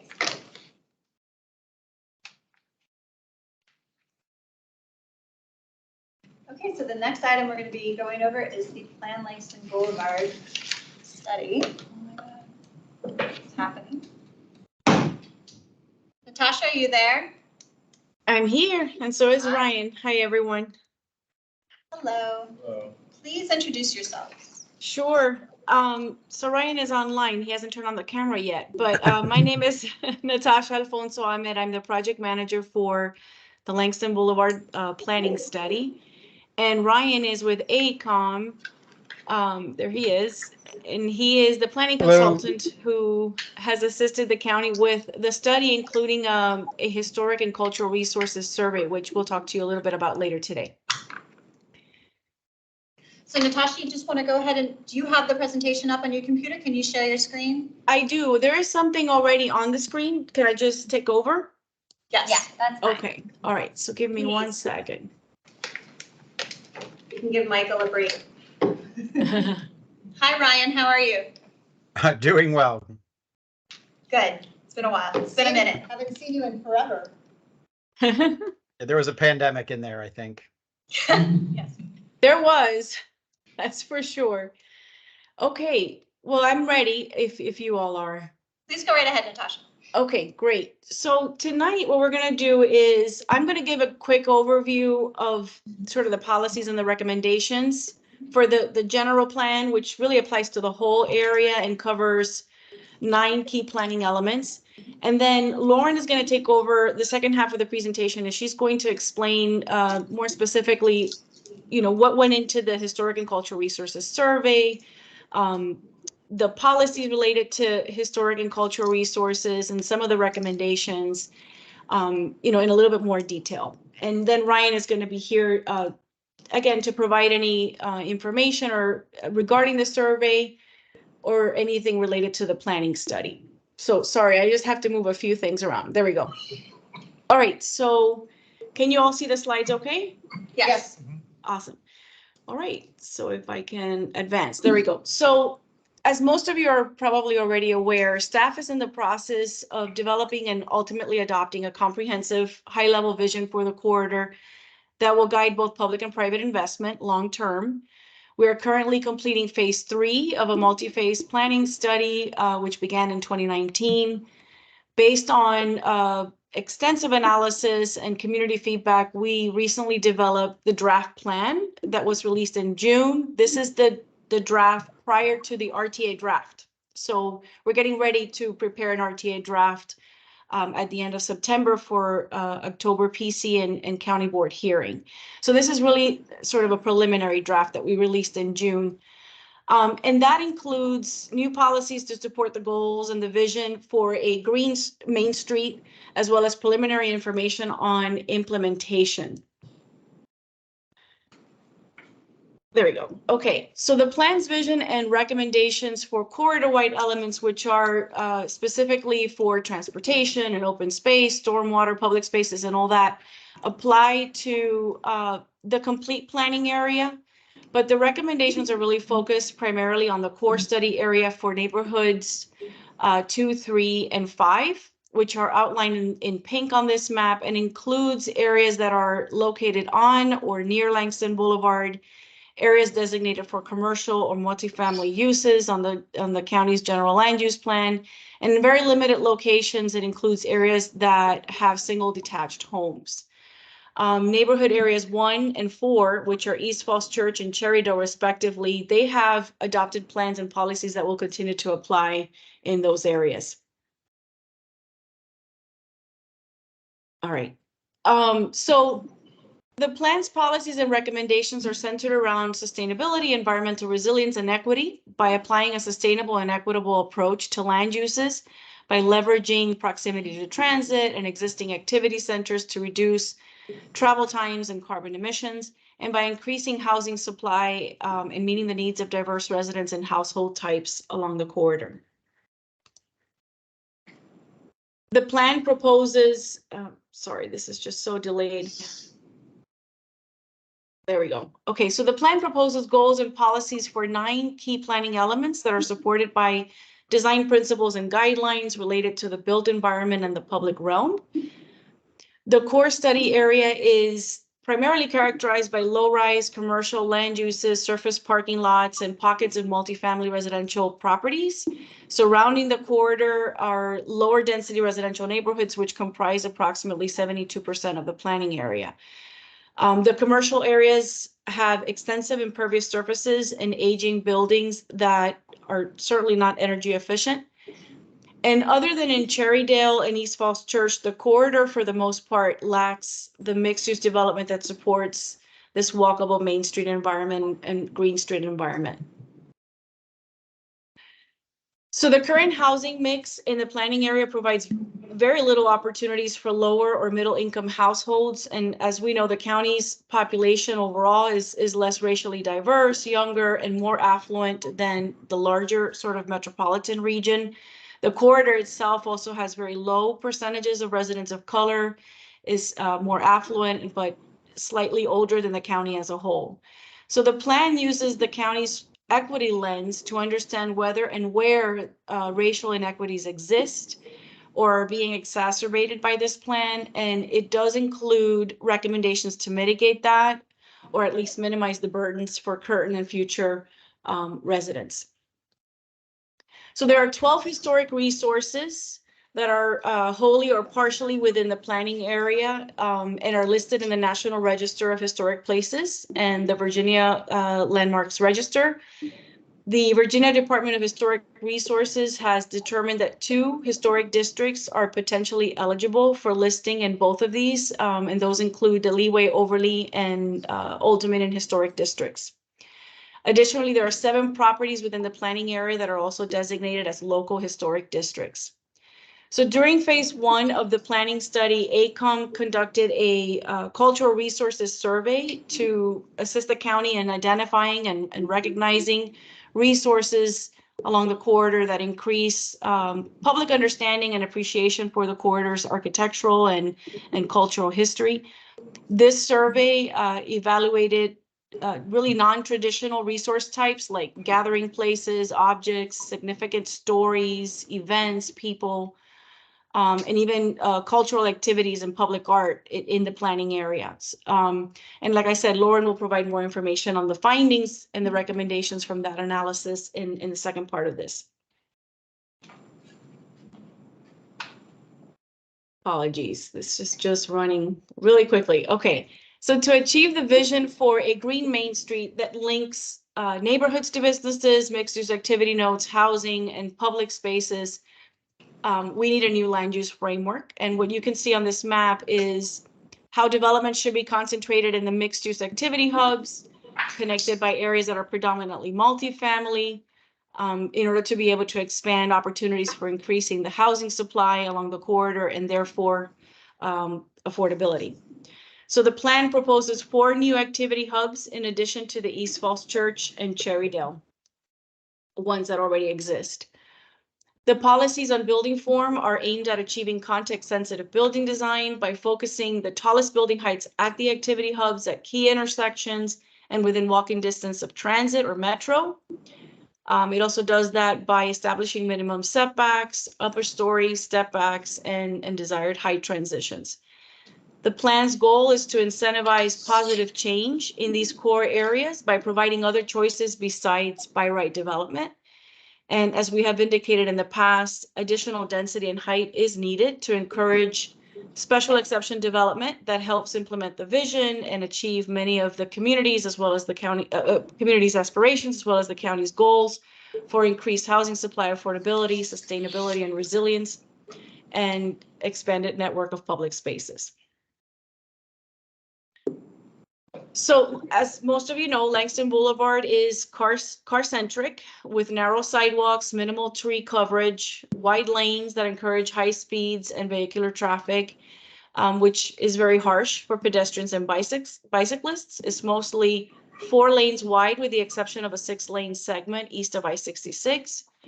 The greatest impediment for people along Langston Boulevard is the numerous driveways that create conflicts between all modes of travel, which results in a lot of crashes and fatalities. And so the plan promotes new streetscapes, trees, and additional amenities along Langston Boulevard and other streets to create a more pedestrian and bike-friendly environment.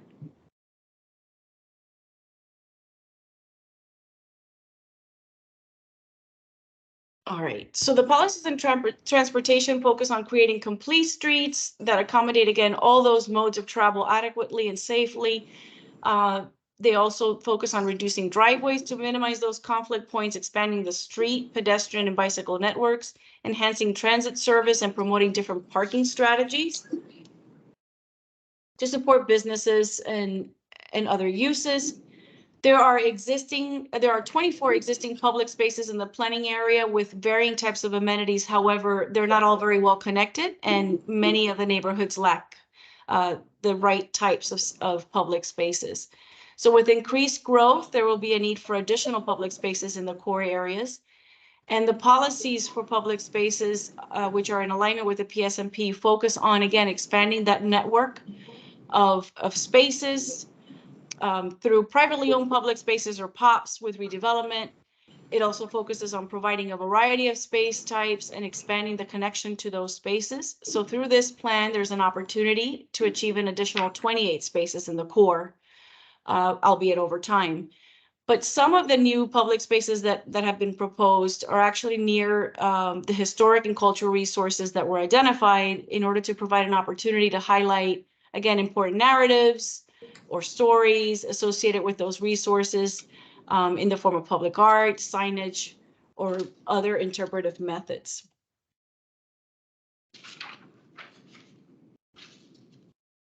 And lastly, on the stormwater management framework, as most of you may know, approximately 70% of the core area is impervious, which is also located along the top of 13 watersheds. And that causes incredible flooding to downstream neighborhoods, which, as we have seen in the past few years, have created many challenges for those communities. And so in addition to that, only 21% of the core area has tree canopy coverage compared to the county average of 40%. So that says a lot about the existing conditions. The plan recommends adding specific tree canopy targets for private development in addition to public facilities and schools. And it also recommends detention and overland relief in very specific locations where the new parks or plazas are being proposed as part of the redevelopment to be able to detain water or at least provide a safe path for that water to flow and minimize the impact to downstream communities. So as I said before, the plan's goal is to incentivize positive change in these core areas by providing other choices besides by right development, which, as we know, is only going to exacerbate the problems that we have today. And so this overall could require greater reliance on public funds and fewer strategic sort of public-private projects to achieve the desired improvements, and overall lengthening the time that it will take to meet many of our countywide priorities. On the other hand, if we proactively plan for this change in coordination with other policies and plans that are countywide, we have a better chance of controlling the outcome and meeting the goals of the county and many of the community's aspirations. So with that, I'm going to turn it over to Lauren and have her explain, as I said, the cultural resources survey approach. Great, thanks, Natasha. If you don't mind hearing me with continuing Yeah, to advance absolutely. the slides, I'll give you a heads up. So similar to all the key planning elements that Natasha just referenced, the county staff and community started to establish an overall goal for the historic and cultural resources in the core study area, which you'll see over to the right. It just basically says maintain a unique sense of place and increase awareness of the corridor's rich history and culture through preservation of buildings and sites, public art, and interpretation of stories, events, and people of historic significance. And then we also established 8 values, call them values, Natasha, I'm sure you call them something else, concerning our approach to historic and cultural resources, and we summarized them here on the screen. The first goal focuses on finding balance between countywide goals and the goals developed for Langston Boulevard. For example, we have recommended full building preservation for a historic property. We will have to also consider other countywide goals if a property is being considered for redevelopment. Goals 2, 6, and 8 focus on educating the public about these historic and cultural resources, and specifically states that we could do this through public art installation, interpretation. Maybe it's doing something a bit more out of the box, like celebrating some of the many authors that we happen to have along Langston Boulevard. And then goals 3 and 4 focuses on encouraging and or achieving full preservation, partial preservation, or interpretation of significant historical and cultural resources to retain visible reminders of Arlington's culture and architectural heritage as the corridor experiences change.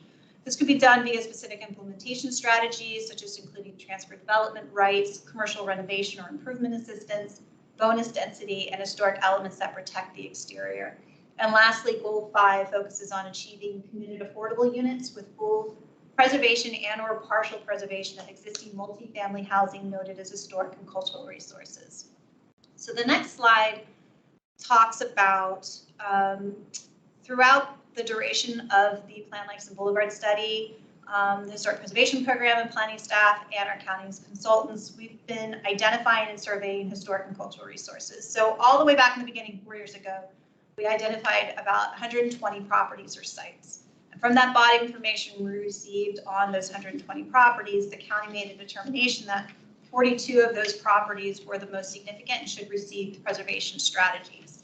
And those preservation strategies meant coming up with a criteria to determine which properties should get full building preservation, partial building preservation, on-site interpretation, nearby interpretation, or a combination of any of those recommendations. So listed on the screen are the 8 criteria that Historic Preservation Program staff reviewed and determined which preservation strategy is appropriate. And we did that for the 42 properties. However, that number has been reduced even further because about 10 of those properties were removed for consideration because they were not inside the core study area. And then 9 were removed because they were located in East Falls Church and Terradale, which have their own policy documents.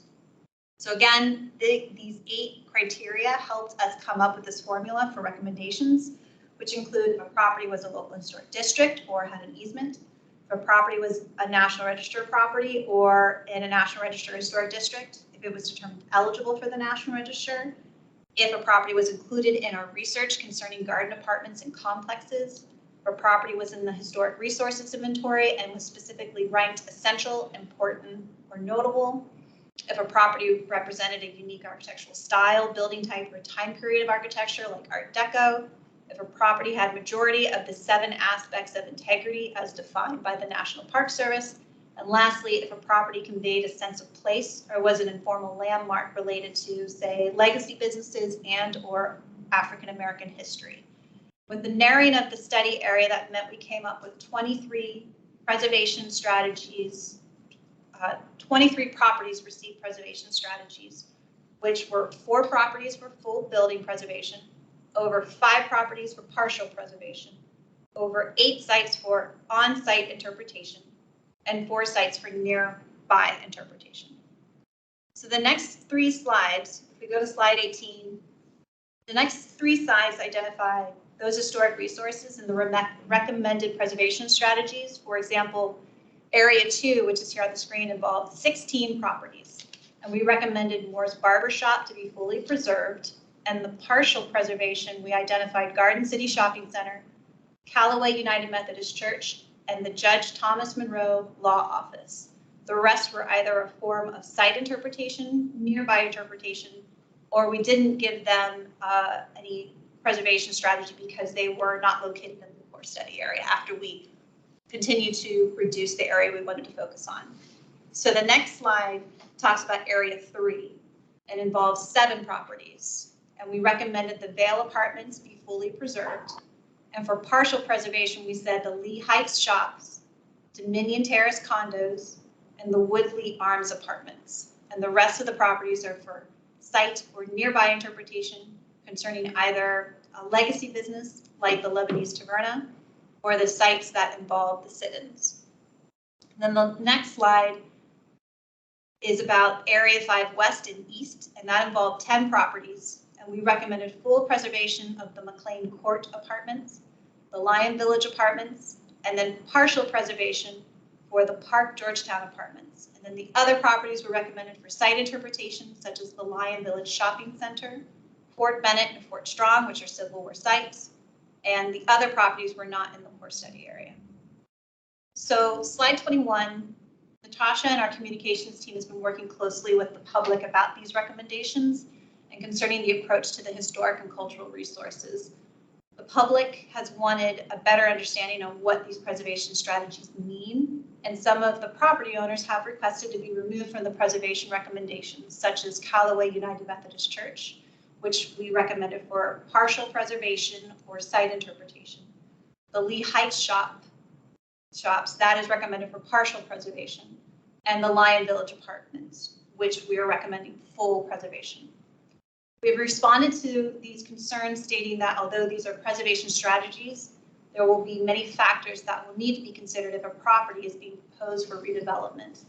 As we know, preservation in Arlington County does not live in a bubble, and we have more than often had to balance the many different county goals when it involves a redevelopment project, such as the environmental impacts to schools, if there's affordable housing being provided, are there important tree species being affected, can the roads handle the project, and so on. So the Historic Preservation Program, we do want to say we will continue to work with those property owners that are being recommended for a specific preservation strategy. And it is the goal of this program, especially with recommendations that we've identified in our draft Historic Cultural Resources Plan, soon to follow, to explore new tools that could support these preservation recommendations. So that concludes my part of the presentation. Natasha, is there anything else you wanted to give to the group? Nope, that's it. Okay. So we have one speaker for tonight. I wasn't sure if they are here online with us. Mr. Williams? Thank you for joining us tonight. You, I believe, have 3 minutes. Oh, I'm sorry, you get a full 5 minutes. So if you'd like to go ahead, you can begin. Great, thank you so much. My name is Zach Williams. I'm a land use attorney with the law firm of Venable. And I just want to start up by saying thank you and to commend Natasha and all of staff and all the hard work on the Langston Boulevard planning process, as well as community leaders. This has been a very long process. A lot of hard work's gone into it, and we're very supportive of the plan and look forward to it moving forward to adoption. With respect to the topic tonight, historic preservation, we do represent the Lee Heights shops, which is one of the properties that was slated as potentially being designated as partial preservation, as was just noted in the plan. And I just wanted to speak to that. There was already some mention that the owners did not agree with that. I just wanted to add a little bit of detail and maybe explanation for why. The shops, most importantly, we don't believe are historic.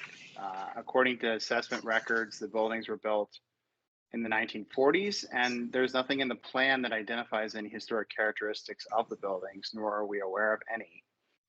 In a letter to the board in response to the plan, the Waverly Hills Civic Association, which is adjacent to the site, agreed that the shops, while very beloved to the community, are not historic from any architectural perspective. Further, we believe that it's important to preserve flexibility in the plan for future development scenarios. The plan needs to remain nimble and able to adapt to future market conditions. Many folks agree that the Lee Heights shops and surrounding properties are and will remain a central commercial activity node on the corridor, and the owner is committed to that as well. However, historic preservation is not always the right tool, and it's not the right tool here to accomplish the goals of the plan in this area. There's other planning tools that we could use to accomplish those goals that would be a better fit and provide more flexibility. For these reasons, we urge that the historic preservation language in the plan be removed with respect to the Lee Heights shops. That concludes my remarks. Just want to say thank you again to everyone working on the plan, and thank you for considering our remarks tonight. Thank you, Mr. Williams. Appreciate your comments. Before we kind of go over some things, I wanted to also, I circulated with you all just now, letter that we received from our HLRB member, Dick Woodruff, He could not be here tonight, and he wanted to make sure that you saw the way that he has been communicating with myself and Natasha concerning some of the items that he wanted to bring up about the plan. And he provided a summary towards this letter to us by email. So I'm just going to kind of generalize it, but he wanted to make sure that the board was aware of the letter that he sent to Natasha last year, explaining his concerns about the possible impact about the two shopping centers, the Garden City Shopping Center and the Lee Heights Shopping Center, and the possible shade impact of tall buildings on the Lion Village Shopping Center site, on Maywood and the neighborhood's community park, Thrifton Hill Park. Regarding the Maywood shadow issue, Natasha provided staff as well as himself the shadow studies that were conducted, and which basically indicated that there was going to be a minimal impact on the Maywood homes, but he felt that it did not indicate the full impact to the park, and he believes that the plan should indicate that increased shadow there would be a consequence of the contemplated 12 to 15-story building that is being proposed on site at the Lion Village Shopping Center. And he just wanted to emphasize Maywood is a historic neighborhood, and Thrifton Hill it's primarily used by its residents. Also regarding the Garden City and the Lee Heights shopping centers, which are both being recommended for partial preservation. At this time, the plan allows the building heights of the Garden City track of up to 6 stories and then up to 2 stories at Lee Heights, and up to 7 stories and up to 10 stories on what is currently the parking lot behind the shopping center. And he was concerned that there's no language at all referencing the history, the cultural importance, or the considerable current use of either the shopping center. He also was concerned the fact that there wasn't enough emphasis on the cultural impact of these places and how the community appreciates them. And he felt that that should be included more in the plan. So he basically is suggesting that the HLRB requests that language be acknowledge both of the histories of the two shopping centers and the fact that they are vital to the boulevard communities that they support today. And so a lot of what that information is in the letter that came to Natasha in December 2022.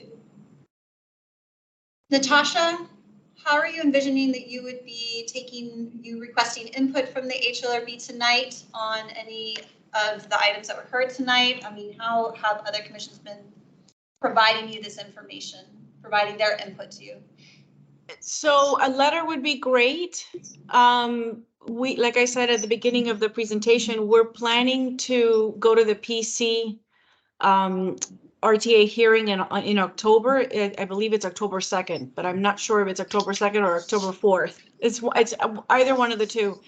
And then followed by the week later, with the county board RTA hearing. So if your board could provide comments in written form, prior to that, that would be great. We're submitting our staff report on I believe it's going to be the 28th, which is just a few days prior to that meeting. And so it would be great to have that input so that we can actually acknowledge it in the staff report. I mean, I am taking notes tonight and I'll put down what I heard.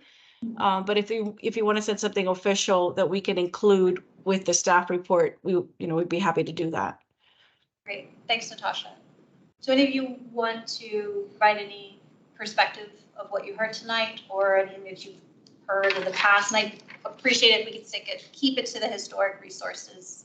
I have a question. Yes. When you're designating things full preservation or partial, how strong is that? So if something was designated full preservation, is it like the Columbia Pike Form-Based Code where we get to review, or is it more of a, advisory document? That's a great question. And I want to kind of point out that when this is seen as a recommendation, not as a designation. Whenever I'm thinking of designation, I'm always concerned. I don't want the public to think that once this plan gets hopefully approved by the county board in November, that it's going to designate property as local historic districts. But make a very good distinction. We only give preservation treatments in form-based code as well as the Clarendon sector plan that was received a kind of an updated option recently. So this will be a new approach that we're taking for a very large area in the county. And it really kind of sets the stage for what staff's recommendations are.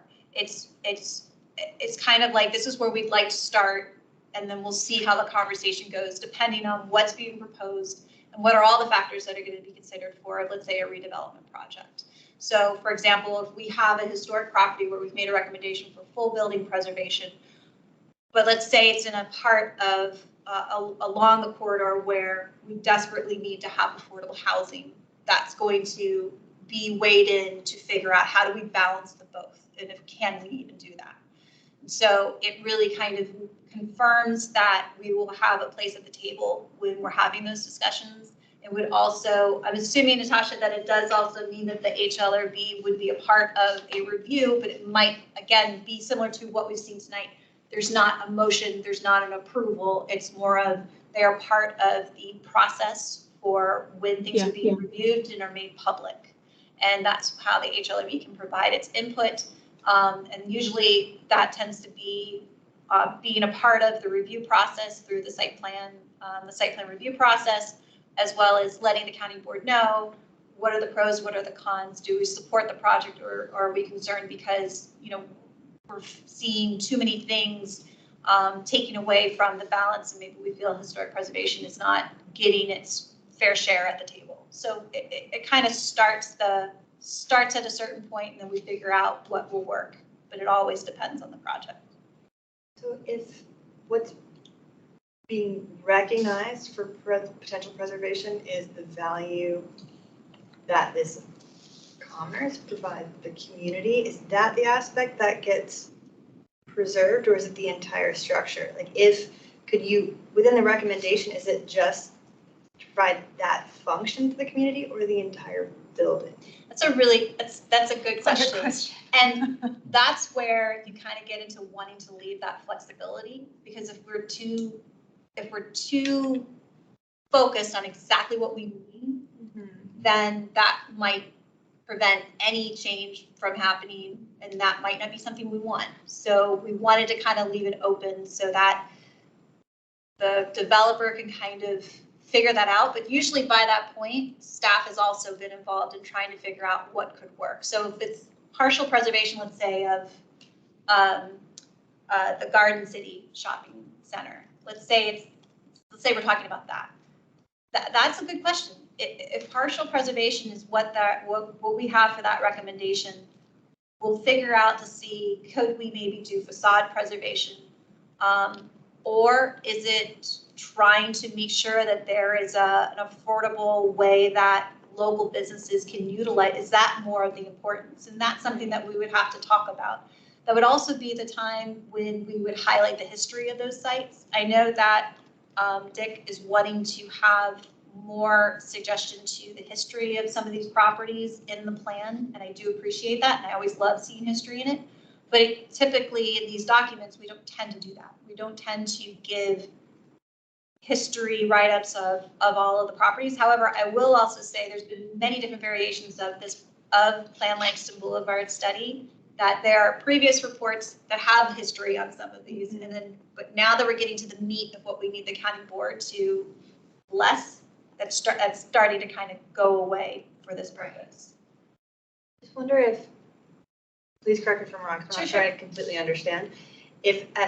I like the idea of having things flexible and letting the developer take it, but I also see that developer could take it any direction, and a future board could take it any direction and use it as an ironclad way. It could be manipulated both ways, potentially. So I just wonder if it would be helpful to articulate exactly what we value about each of these shopping, whether it's access for the local entrepreneurs, whether it's just having commerce in that space, whether it's even just the shape and size of them, or if it's literal facade preservation. I'm not exactly clear what it is in each of these, because if it's not historic property, then it's kind of hard to argue for keeping bricks and mortar there. But again, the contribution to the community is essential, and I grew up here and love these spaces, and I'm sure people want make sure they're available. No, those are really good points. I'm glad you brought that all up. And all of the properties that have the preservation strategies, they are all seen as historically significant. But that is going to be something that the community, I would hope, during the site plan review process would determine what those would be. Okay. And yes, I think it is a good suggestion though, to kind of emphasize what is the importance. But then again, let's say we don't see a redevelopment project for 10 years, and let's say all of the businesses are gone, and that's no longer, like, there's always that conundrum that we've kind of see where you have things like, you know, a Little Italy or Chinatown or those types of things. We're preserving, you know, that architectural history, but maybe we aren't able to save the businesses. So we have to kind of figure out, I think, per project, what is important for that particular site. So makes sense. I guess, are there any sort of, I guess, are there any synergies or even conflicts between the historic preservation planning document we're going to review later and plan Langston Boulevard? Are there any synergies or any conflicts? Or, I mean, maybe the question's a little bit large, so you can answer here. That's out of curiosity. No, that's a good one too. Work together, basically. They're meant to work together. Especially, I look at the approach that we took for how we reviewed all of the historic and cultural resources.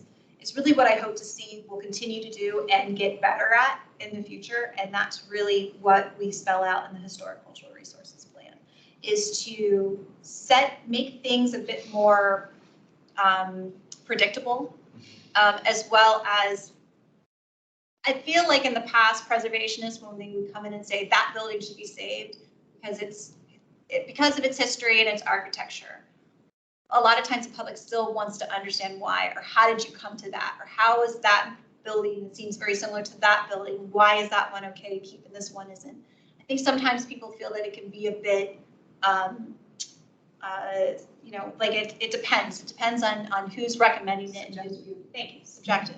Words are my strong point today. And so this was our attempt to really kind of make it very clear.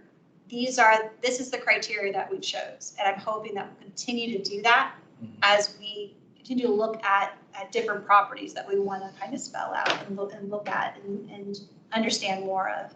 Because I think it can be challenging to explain to people your property is historic because of this. And I feel like this is our clearest approach to try and do that. And so I really see what we're seeing in Plan Langston Boulevard to be what we're going to see in the future. And the plan that you'll be hearing about shortly focuses on that. It's working together. Yeah, I thought the matrix was like pretty neat actually. I thought it made it more clear. I mean, people can argue back and forth. At least there's a logic to sort of how things were decided, and you can say argue about that. But at least there's we tried to make it an framework. Objective methodology, given the different categories that we were assessing. So. Yeah, positive. Yeah. Well, Natasha, I have your date, September 28th, and I can help with coming up together with summarizing how this discussion went, so that can go into your staff report. That would be great. Yeah. If anybody else has anything that they'd like to point out,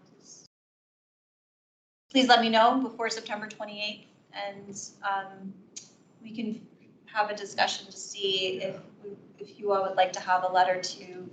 I think because this is such a big sector plan and it's been going on for so long, I think it would be important for the HLRB to at least say a statement.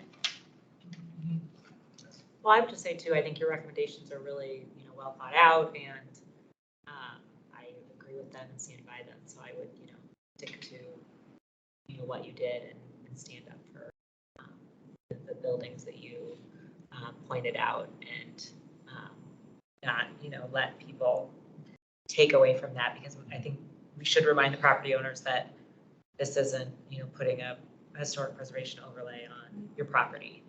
I think this is more saying we value your property, and it shouldn't be that big of a surprise. I think they aren't big surprises. And And I'm glad that Mr. Williams was able to provide a public comment, and Natasha and I will continue to have discussions to figure out how to respond to the public as they are presenting these concerns. And as we all know, ultimately the county board will be the ones who will be adopting. So we've made our recommendations and are working with Natasha to see if we can keep those recommendations as they are, or if there are needed to be further tweaks. I'll keep you all posted, but it's still a work in progress, even though Natasha, you're coming close to the end of it. Yeah. Well, thank you. Great. Thank you, Natasha. Thank you. Thank you Thank all. you, everyone. Bye-bye. Bye, Ryan. Take care. Only come up for air.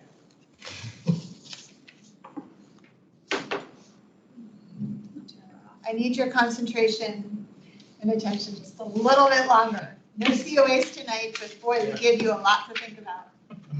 So if you want to stand up and stretch, walk around the room, grab a snack, I'm not going to be offended. And I will try to get through this as quickly as possible. So as you'll recall, back in April, we first presented the initial draft of the Historic and Cultural Resources Plan to the Commission, along with our preservation consultant, and we walked you through the different sections of the document. We hit the highlights, and you had questions and answers, which we addressed. Since that time, we've completed a really robust public engagement period, and we've analyzed the feedback that we received both from the public as well as internally, and we have made revisions to the draft plan based on those comments. And so a recommended draft was released in August, in the middle of August of this year. And we are asking for your, tonight I'm planning to give you a brief overview of what has happened to date, because I think a few of you weren't at our April meeting. I'll highlight just a few of the main changes that have been made to the draft plan. And then at the end, we do want to ask for the HLRB's formal support of the recommended draft. And as a reminder, the original plan, which is an element of the county's overall comprehensive plan, was approved by the county board in December of 2006. And so this planning process marks the very long and overdue first update to that plan.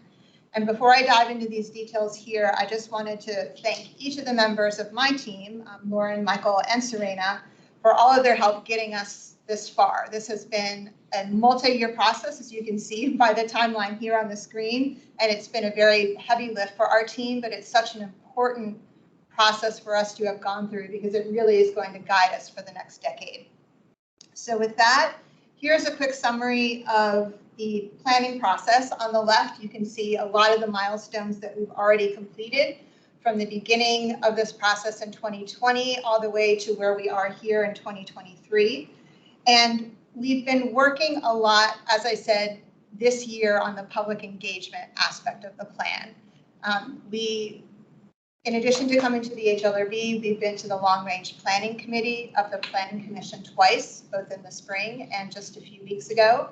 We've hosted 15 different pop-up events across the county, one community open house. We've had digital materials online, including a story map, some really cool cultural heritage videos, as well as online feedback opportunities. So we've received a lot of public comment, and I hope that by now you're all pretty familiar with what is in the plan. And in terms of what's to come, so again, hoping to get the HLRB's official blessing this evening. And then just like the project you heard for Plan Langston Boulevard, we are also on the exact same timeline of trying to do a request to advertise to both the Planning Commission and County Board in October, and then adoption in November. And in addition to all of that, we're also working behind the scenes on an implementation framework, which is going to show how we are going to implement the plan, both in the short term and the long term. And that will guide us as we do our work.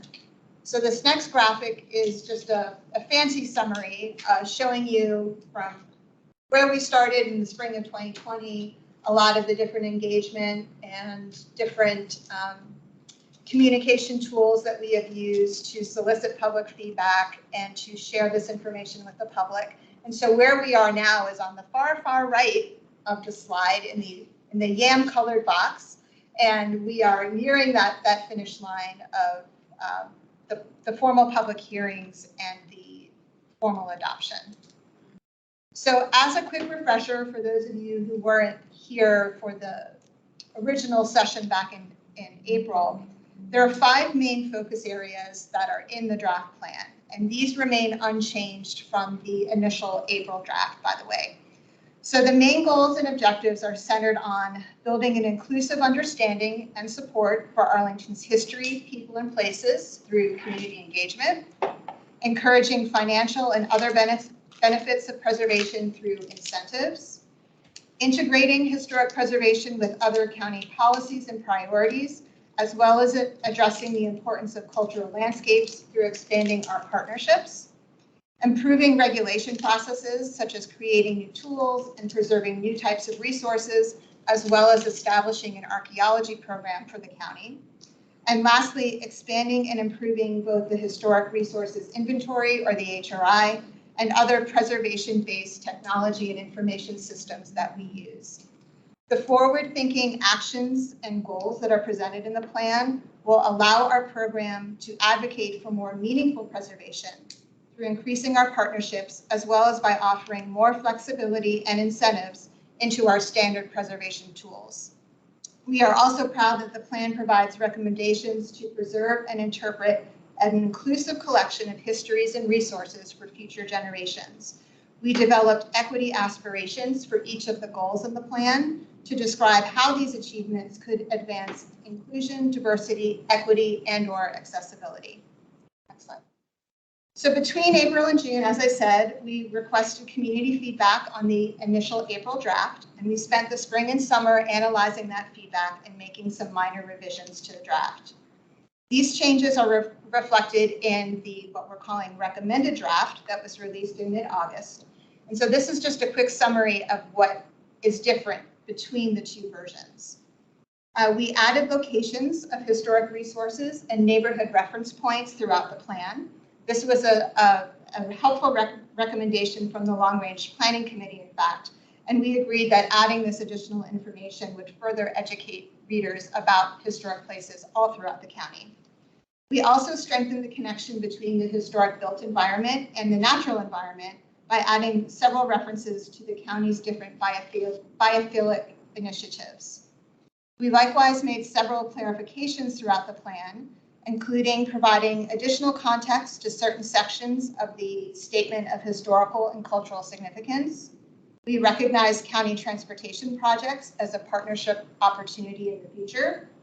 We explained the size of the proposed neighborhood heritage district within the regulation goal, and we also updated some section titles in the plan. We also clarified some terminology, particularly the term character and how that was used and defined.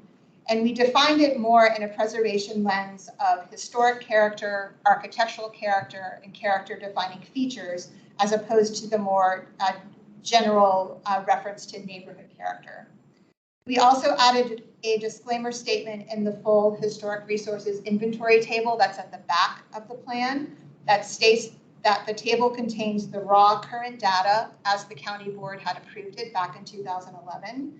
We did not change any street names. We did not indicate which buildings have since been demolished, which ones have since been protected, because we wanted to reinforce the need why an update to the HRI is so important so we can get that information current.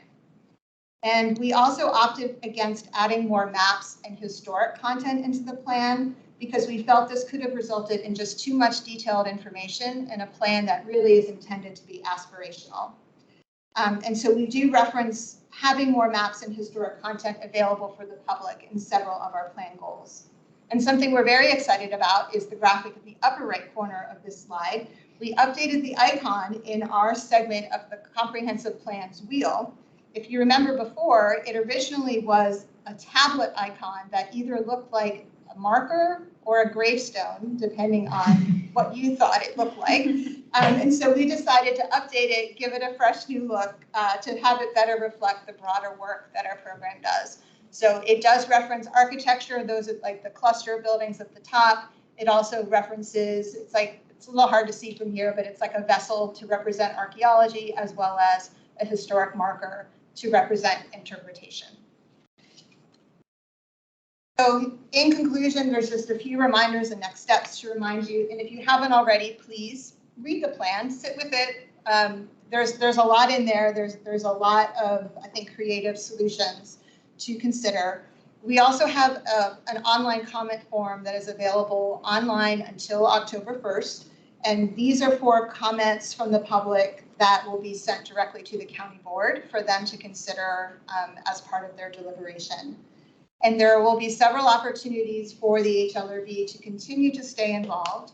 We would like to request at least 2 HLRB volunteers to attend the Planning Commission and County Board hearings with us this fall. And at each meeting, the HLRB will allow to make remarks. So we would appreciate the support on that. And then lastly, we're here to answer any questions or comments you have. I know the hour is getting a little bit late. But we would like to request that this evening that the HLRB make a formal motion in support of the recommended draft, as well as submitting an official letter that we could then submit as part of our county board report package that both the Planning Commission and the county board will review. So with that, we are happy to address questions, comments, concerns.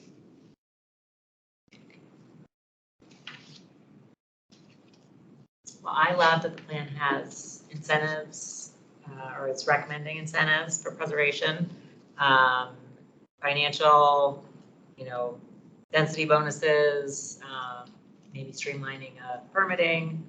I think that's kind of a next step that I would love to see. I also love that there is a mention of pursuing demolition review at the state level, because that would be a big next step for preservation in the county. So thank you for including those. That's a good aspirational plan.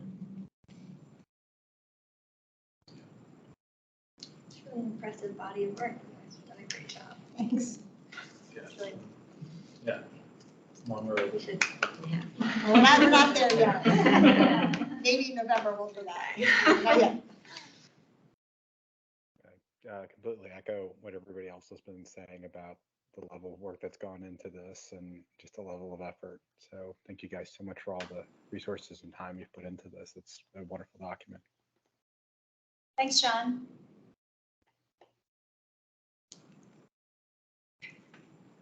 What are the updates in terms of the biophilia connection, sort of with the county, sort of goals on that? I haven't read that, which should be honest. Yeah. So we have it in a few places. There's a reference, I believe, in the introduction section that talks about there was a biophilic initiative that the county, a resolution rather, that the county adopted, I believe it was in 2019. Does that sound right? It's relatively recent. And just, highlighting the connection between the built environment and the green space that the county has, how they complement one another. So where we could and where it seemed appropriate, where we're already mentioning landscapes, we tried to make that connection stronger in the plan. That's great.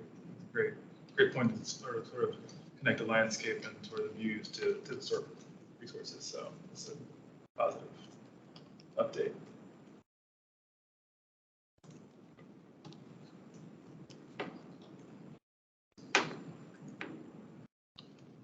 Any other questions? Try to answer. Do we know when is the Plan Commission meeting? Do we have those dates yet, or is that? They're not confirmed. Most likely it will be either October 2nd or October 4th, which is DRC night. So we should find out in the next week which agenda will be on. So to bring the request to advertise to the Planning Commission, we will give a similar presentation like this evening and answer commissioners' questions. There will be an opportunity for someone from the HLRB to make a statement on behalf of the commission. I think it would be important to have a spokesperson for that meeting. And then for the county board meeting, think it's either the. I don't have my Octo- cheat I think sheet it's either either. October 30th.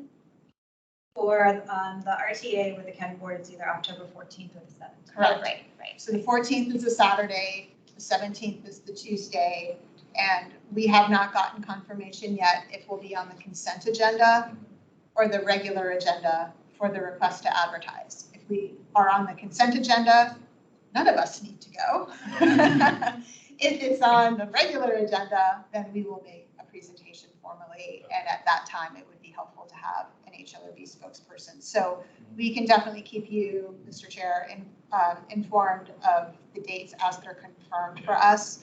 And then maybe if you wanted to reach out to members via email to try to get willing volunteers on those dates, we can coordinate that. Okay. If that'll work.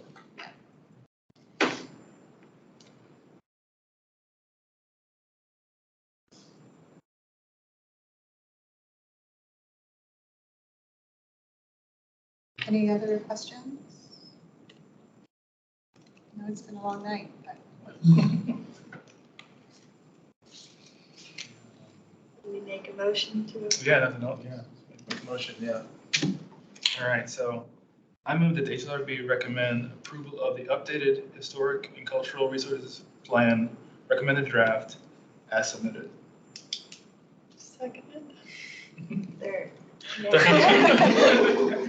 Third, fourth, and fifth. Exactly. Please call the roll. All right, so. Mr. Aiken, Yes. Mr. Davis. Yes. Ms. Foster, Yes. Ms. Meyer, Yes. Ms. Myers, Yes. Mr. Wenchel. Yes. We'll take it. Unanimous, great. Yes. All right, so I think very, very last, we had time for a chairman's report and a staff report. We do not have anything else to share. Yeah. I don't know if you had anything else you wanted to The share. chair's report, I mean, just that we definitely do need support, sort of HP staff and also more importantly, the plan itself as it goes before the planning commission and the board. So I'll be reaching out to people to offer support at the meeting. So that's my only thing offered tonight. Otherwise, it's pretty late. So Yeah. And we can also help if anybody wants to do it, but isn't sure exactly what to say. We can also kind of assist with giving a summary, and if there's certain areas that you prefer to highlight, we can work with you all as well. And Serena sent around, I believe, earlier this week, a message to all of the commissioners that included some of the web links. So if you wanted to look at the project page, if you wanted to watch the video recording, which is like all of 5 minutes that walks you through the basic overview. If you wanted to watch any of the videos, there's like a one-page flyer about the plan. There's lots of materials available on the website. So feel free to use those and share those if you think there are others in your circles who would want to come out to support the plan or might be interested in what the plan is trying to accomplish. So. okay, well, with that, the meeting is adjourned. All right. Thanks, everybody. Thank you, everybody. Thank you. Thank you. Thanks, John. Thanks, John. Good night, John. Yeah, good night. Good night. Guys.